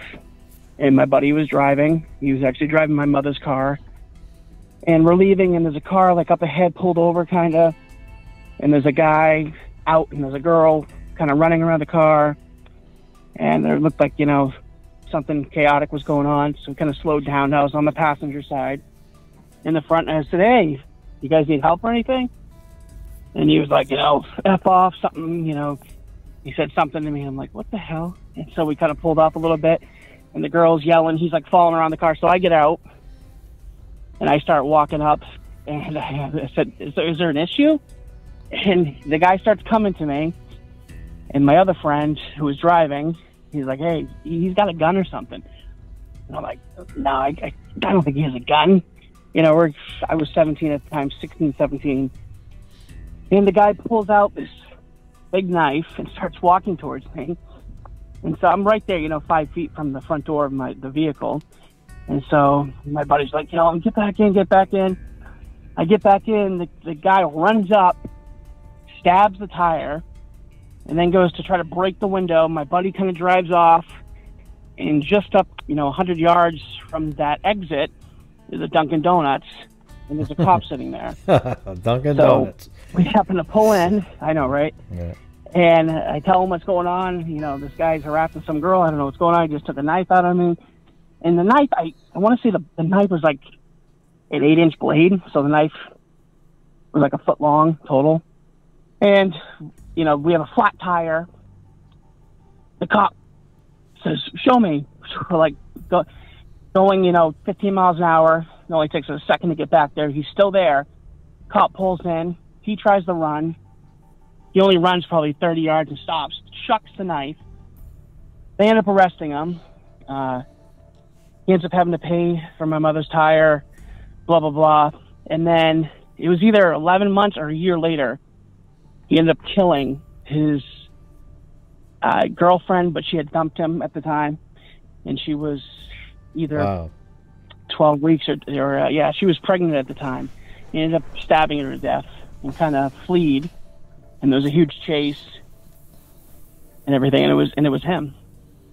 That's crazy. So I kind of always that's you know, a good true crime story there. Regretted that I couldn't have done something else, you know, taking that knife and shoved it right up his ass at the time. But you know, I was a kid and just if I would have been driving, maybe I could have ran him over or something. But he brutally murdered her and left her but he's serving life. I believe he's in New Hampshire. Like no parole kind of thing? I sent you. No, I don't think so. Yeah. Just I sent you like paperwork and stuff on it in the paperwork from today. The case. I don't remember. Yes. Oh, I don't know if I got it.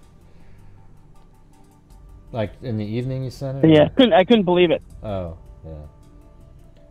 Oh, he was an absolute trash bag. Yeah.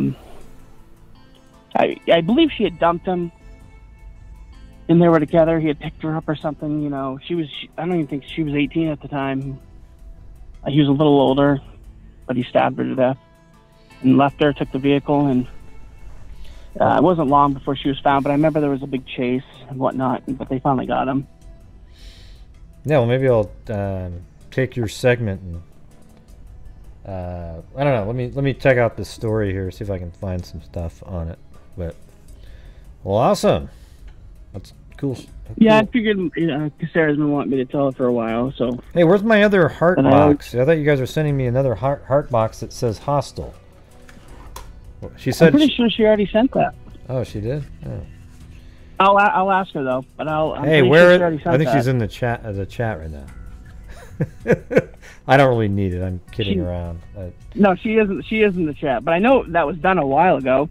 So I don't know if she just didn't, if she forgot to send it or whatnot. But I know that was done probably 2 weeks, 3 weeks ago at least. Well, she realized that it said Zome instead of Zone. No, I'm just kidding. Oh my God, that was pretty funny. That's too funny. But I kind of like it. Hostile.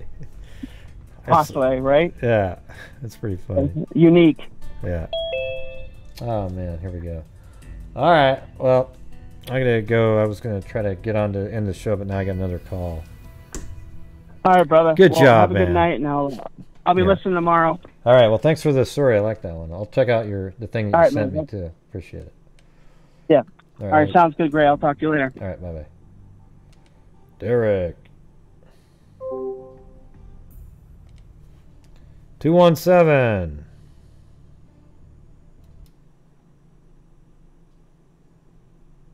Hello, 217. Oh yeah, yeah. Well, you're nobody can hear you. You know that, right? Okay. Bye bye.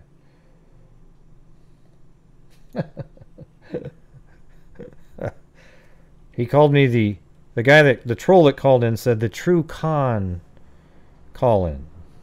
Yeah. That's what I get, you know. I get the trolls all day long. Anyways, I'm going to turn off the... No, cons don't, donate 47,005. I think you got the wrong channel. All right, let's see what this... look at these crazy results that came up on this thing. Hey, thanks, Heather. Sorry, I didn't mean to con you out of that, Heather, but thank you. God, these people. Freaking nuts.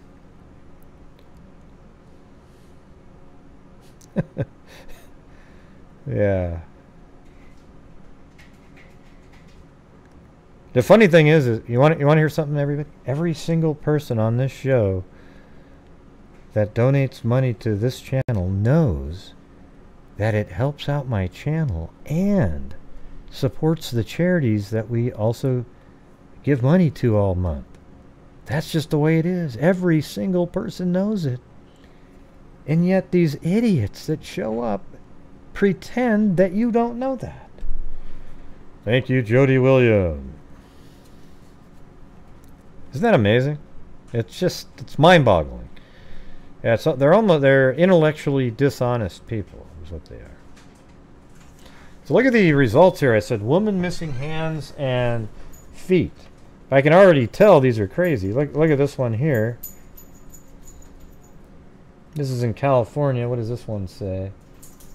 Something about bodies. The woman's body missing the head, hands, and feet was fitted with an artificial hip with serial numbers making it traceable. Wow, what story is this one? Hold on. Man, it's 1988.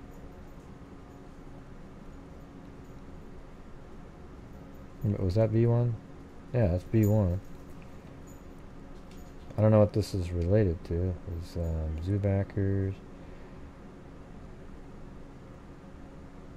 Bishop prays for boarding house victim. Oh wow, let's see. While Sacramento Roman Catholic bishop prayed for the victims, police and coroner investigators continued their painstaking search Monday for the remaining names and causes of death of 7 bodies found buried in Dorothea Puente boarding house yard. Wow. Delivering the noon mass homily in downtown Sacramento Cathedral in the Blessed Sacrament, Bishop Francis A. Quinn gently chided that has been described as a crisis-like atmosphere. There is something in this melancholy story that fascinates the public. Quinn noted that shock and horror seem to be missing after the discovery of the bodies from November 11th to the 14th. Does anybody know about this story? This is a weird one. Might have to put this one off to the side over here. Hold on.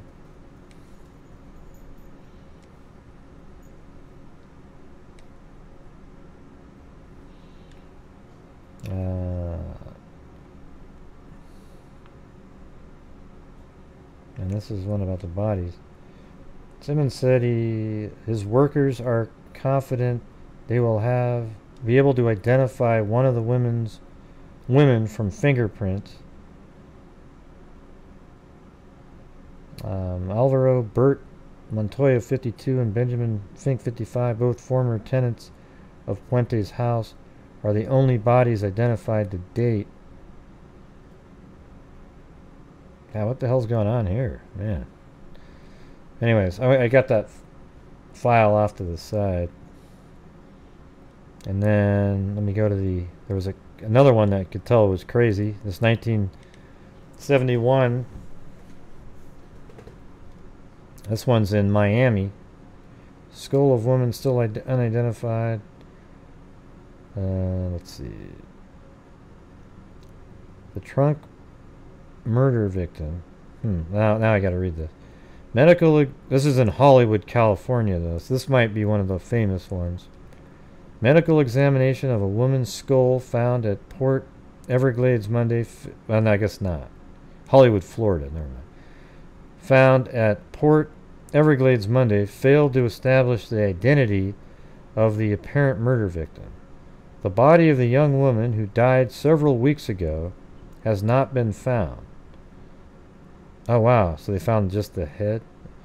Investigators found so few clues, the case appeared to be as baffling as the discovery in 1967 of a body in a trunk without a head. The skull was found Saturday morning in a marshy area near North 14th Avenue and Harding Street. Detective Ken Hickman said the skull was not bleached pure white as it would be if it were in the sun for some time. Death could have occurred any time from 5 weeks to 8 months ago, he said. A search of the surrounding area disclosed no more remains. We think it may have been brought there. Let's see. We're taking it to the Dade Medical Examiner's office, and we hope to know more after that. The trunk murder victim has been excluded because of the time element, he said. 4 years ago, the body of a woman missing the head, hands, and feet was found stuffed in a garbage can in a steamer trunk at a storage company. A lot of weird crap going on all over the place, huh? What's this one? Sacramento B. No, we already did that one. So 81, 93. Alright, here, how about this one? A body's found. Police were seeking the identities Monday of 2 decapitated bodies found in an overgrown, vacant lot. The nude bodies of a man and a woman were missing their heads, hands, and feet, police said. Neither body was identified. Wow, so this is 1993 in Detroit. So now that you have that, let's see, 1993, Michigan. Let's see if that pops in there.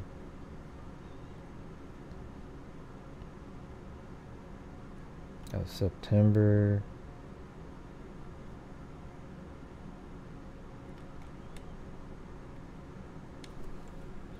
Body of man and woman found.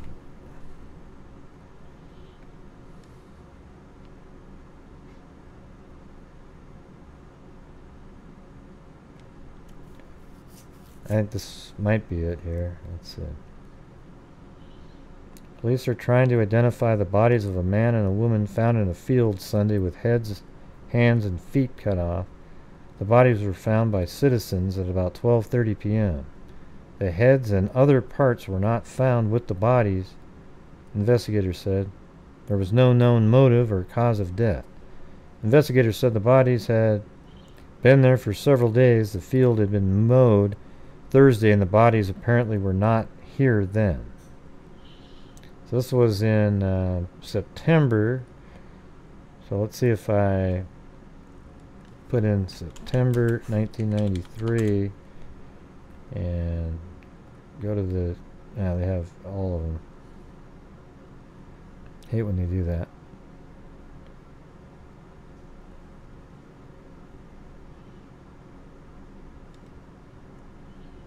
Yeah, be interesting to find out if they ever identified those people. But anyways, there you go, everybody. A little short newspapers.com there. Pretty crazy, huh? Pretty crazy. Anyways, listen, I really appreciate everybody for supporting the channel. I hope I show you guys exactly what I do with it and everything. So I hope that you trust me. And if not, then I would ask you probably not to support me, because I'm telling you, I show you every single thing that I do, and I try to be, well, I'm honest every single day. I can sit there and say I try to be. I mean, sometimes when you're saying something that you believe to be true, turns out it's not true in a case or something. Now that whole thing with the car, that's now that's sort of out the window. Now there's another car right at the abandoned CPS building. Yes. So I really appreciate you guys. Now let me go through here. Hold on.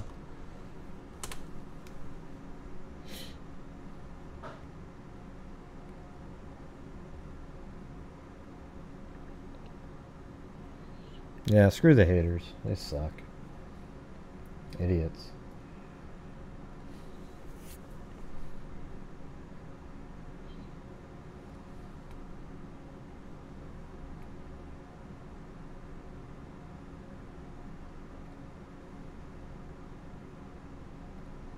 There we go. All right. Imagine somebody wasting their time to actually call in to try to... It's so sick, All right, here we go, everybody. Here we go, here we go, here we go.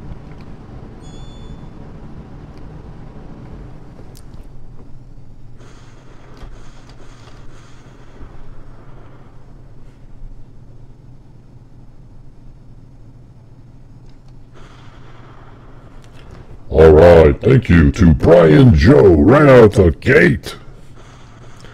Amber Maiden, Cat Eye. Alley Cake. Liberty. Cairo. D&K Reck. Great story there, thank you. Lori Fisher. Incognito Society. Janie Sue Dubs, SA 1868, Kristen Cure, Scott Holland, Susie Razor, Kathy Freidenmaker, Linda Howell, as in Linda Molden Howell, the cattle mutilations in crop circles, Cairo, Janie Sue Dubs, Rhea Mazzarone, Allie Cake, Francine Smith, Gwendolyn B, A+ for Gwendolyn B, JD, Tracy Nixon, D&K Reck, Jessica 143, I think that means Jessica Love, Tracy Nixon, K-Dog, Miss Angels, Quietly Frozen with a double cat eye,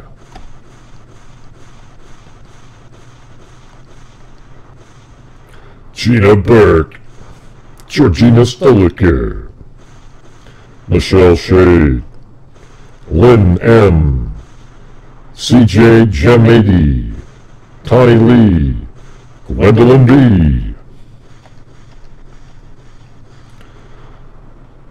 Karen Shake Chapman, Trisha Raz, Denise Smith, Gwendolyn B, Sumi,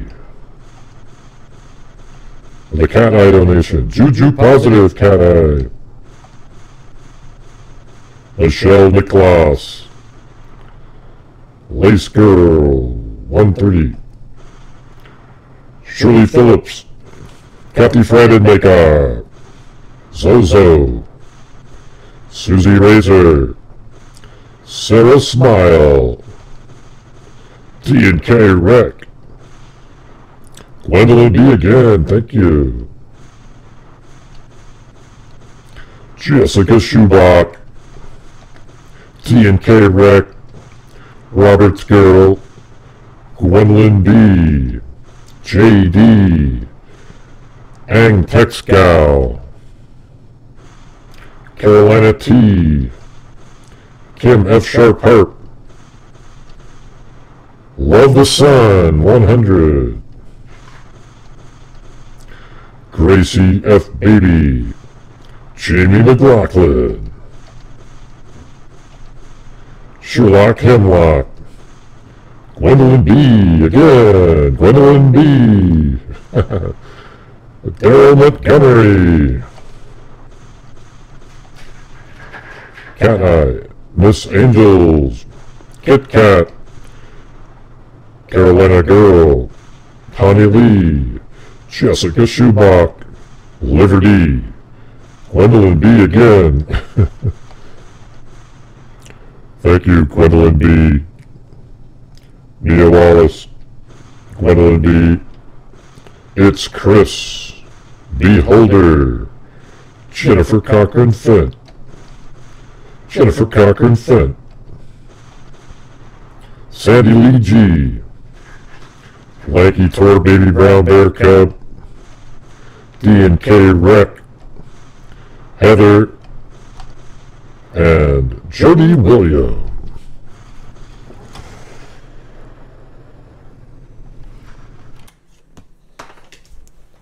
Anyways, thank you guys so much, man. You guys got it right back to a normal night, and thank you to everybody, and Gwendolyn B, thank you for those multiple donations in there. Very cool, very cool. I give you like a maybe a B- there, this account, maybe a B-. All right. All right. So anyways, thank you guys. I really appreciate it. You guys are the best. And you guys are why we're able to do what we're doing and keep me doing what I'm doing myself. So we'll see you guys tomorrow, and hopefully, I guess it'll be just another day, starting a new month. All right? Yeah, well, thank you. So anyways, thank you guys very much. Really appreciate it.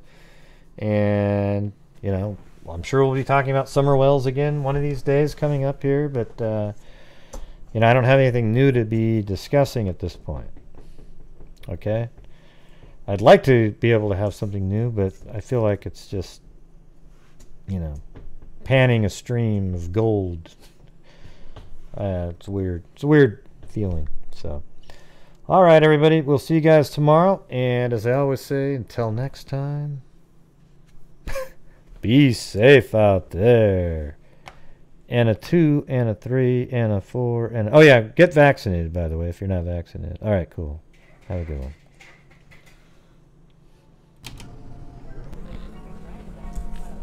Yeah, get vaccinated, people. Yes, that's right. Make sure you get vaccinated. I'm a robot. I tell the truth. I tell the truth. I tell the truth. I tell the truth. I tell the truth. I tell the truth. I tell the truth. I tell the truth. I tell the truth. Crime dissector. Other projector. Oh yeah, you can hear it? Give another lecture, crime collector, freak connector, and I'm always gonna be a puppet. Hey, what's going on? How come they couldn't hear me again? Interceptor, and I mean well, with a vector on his pector, with all respect, y'all. Just remember I've a temple fucking check ya. I have no agenda. I'm no pretender. Yeah, well, Mary Lou, you forgot to press in the button again, okay? And in the end, I'm gonna send ya on a mission to reveal the true offender. Gosh, Gray, it wasn't my fault. so You're supposed to do it. All right, everybody. Well, what do you mean? You said you're human. Oh yeah, yeah, that's right. You did say that. Okay. All right, hold on. Let me get the other music out. Those damn trolls will get you every time, won't they?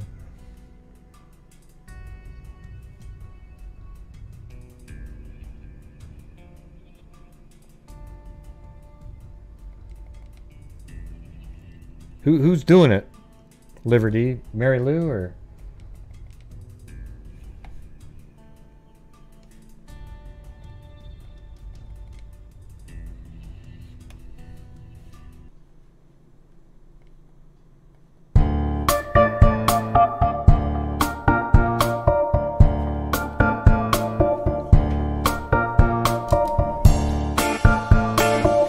Me? What are you talking about?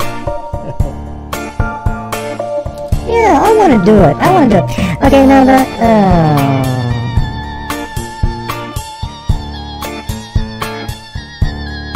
Yeah.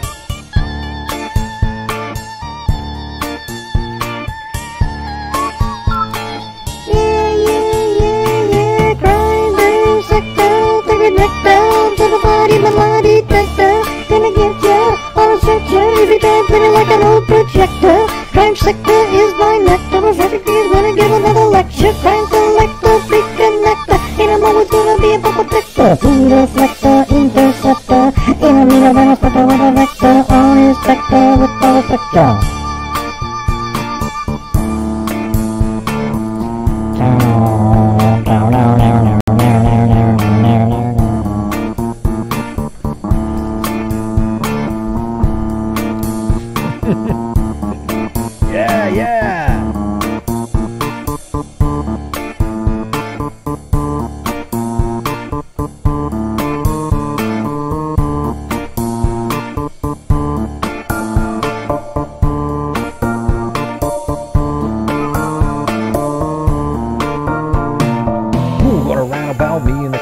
Something we did or supposed to do.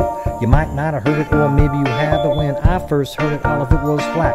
I used to get angry and all uptight, but you can say what you want to spell my name right. All I'm ever guilty of was rocking the house, but that's not what the rumor was all about. Kiss me up with the tell all your friends, and if you don't wait till you see me again, this way I can hear it from the horse's mouth. Right then and there, we can straighten it out. You got a big mouth, big mouth. Yeah! What around about me and the crew, about something we did or supposed to do. You might not have heard it, or maybe you have. Excuse me.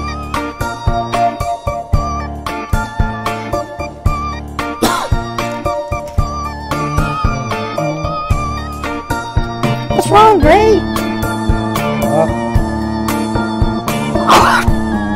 Oh man, I got some allergies.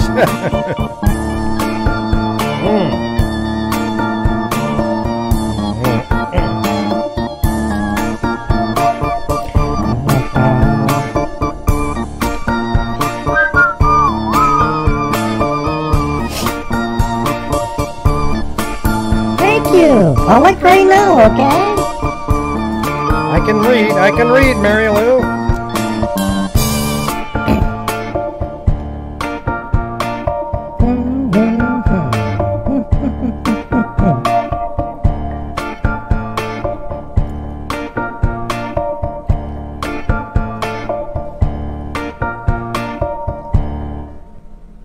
Hello?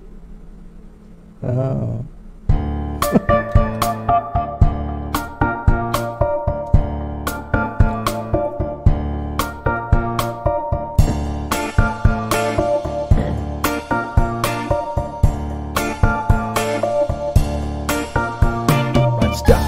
Collaborate and listen. I sit back with brand new invention, something.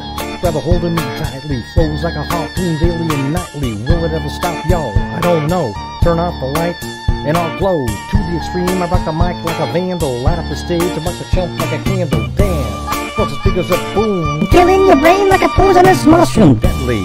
When I play a dope melody, anything less than the best is a felony. Love it, leave it, better game way. Better hit bulls out of kid don't play. If there was a problem, yo, I'll solve it. Check out the hook on my DJ revolver. Bing, bing, bing, bing, bing, bing. Bing, bing, bing, bing, bing, bing, bing. Bing, bing, bing, bing, bing, bing. Now that the party is jumped in, with the bass kicked in and the Vegas are pumping, quick to the point, there's a point, no faking, cooking MCs like a pound of bacon. Burning on, you're quick and nimble. I go crazy when I hear the cymbal with a hi-hat, with a souped-up tempo. I'm on a roll, time to go solo, rolling in my 5.0 with my rag top down so my hair can blow. The girl is on standby, waiting just to say hi. Did you stop? No, just drove down, kept on. We'll stumble to the next stop. That's a left, I'm headed to the next block. I thought we did, y'all, so continue to A1A. Detroit Avenue. Girls wear hot, wearing less than bikinis, rockin' lovers from Lamborghinis. Jealous, cause I'm out getting mine. She was a gauge and middle, I was a 9. Gunshot, range out like a bell. I grab a 9 on the hurdle with shells falling on the concrete, real fast up in my car.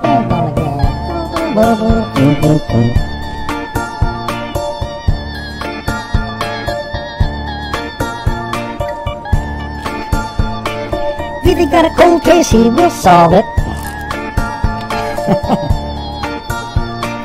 If he got a cold case, he will solve it. Check out the book, and he will resolve it.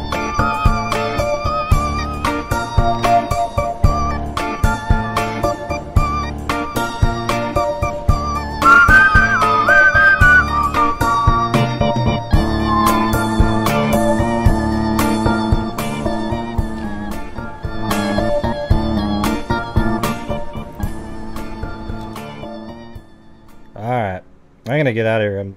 I'm exhausted. Absolutely burnt out. Tired. Golf took me, just the pure mental anguish of how slow those people were. But anyways, thank you guys very much. I really appreciate your support. Hey, thank you, Drama Must Remain on the Stage. Thank you very much. Appreciate it. And we'll see you guys tomorrow. Starting off a new month, everybody. So here we go. All right. And 1, 2, and a 3, and a... What do you mean? What are you doing a countdown? I don't know. I don't have nothing to do when I was counting down.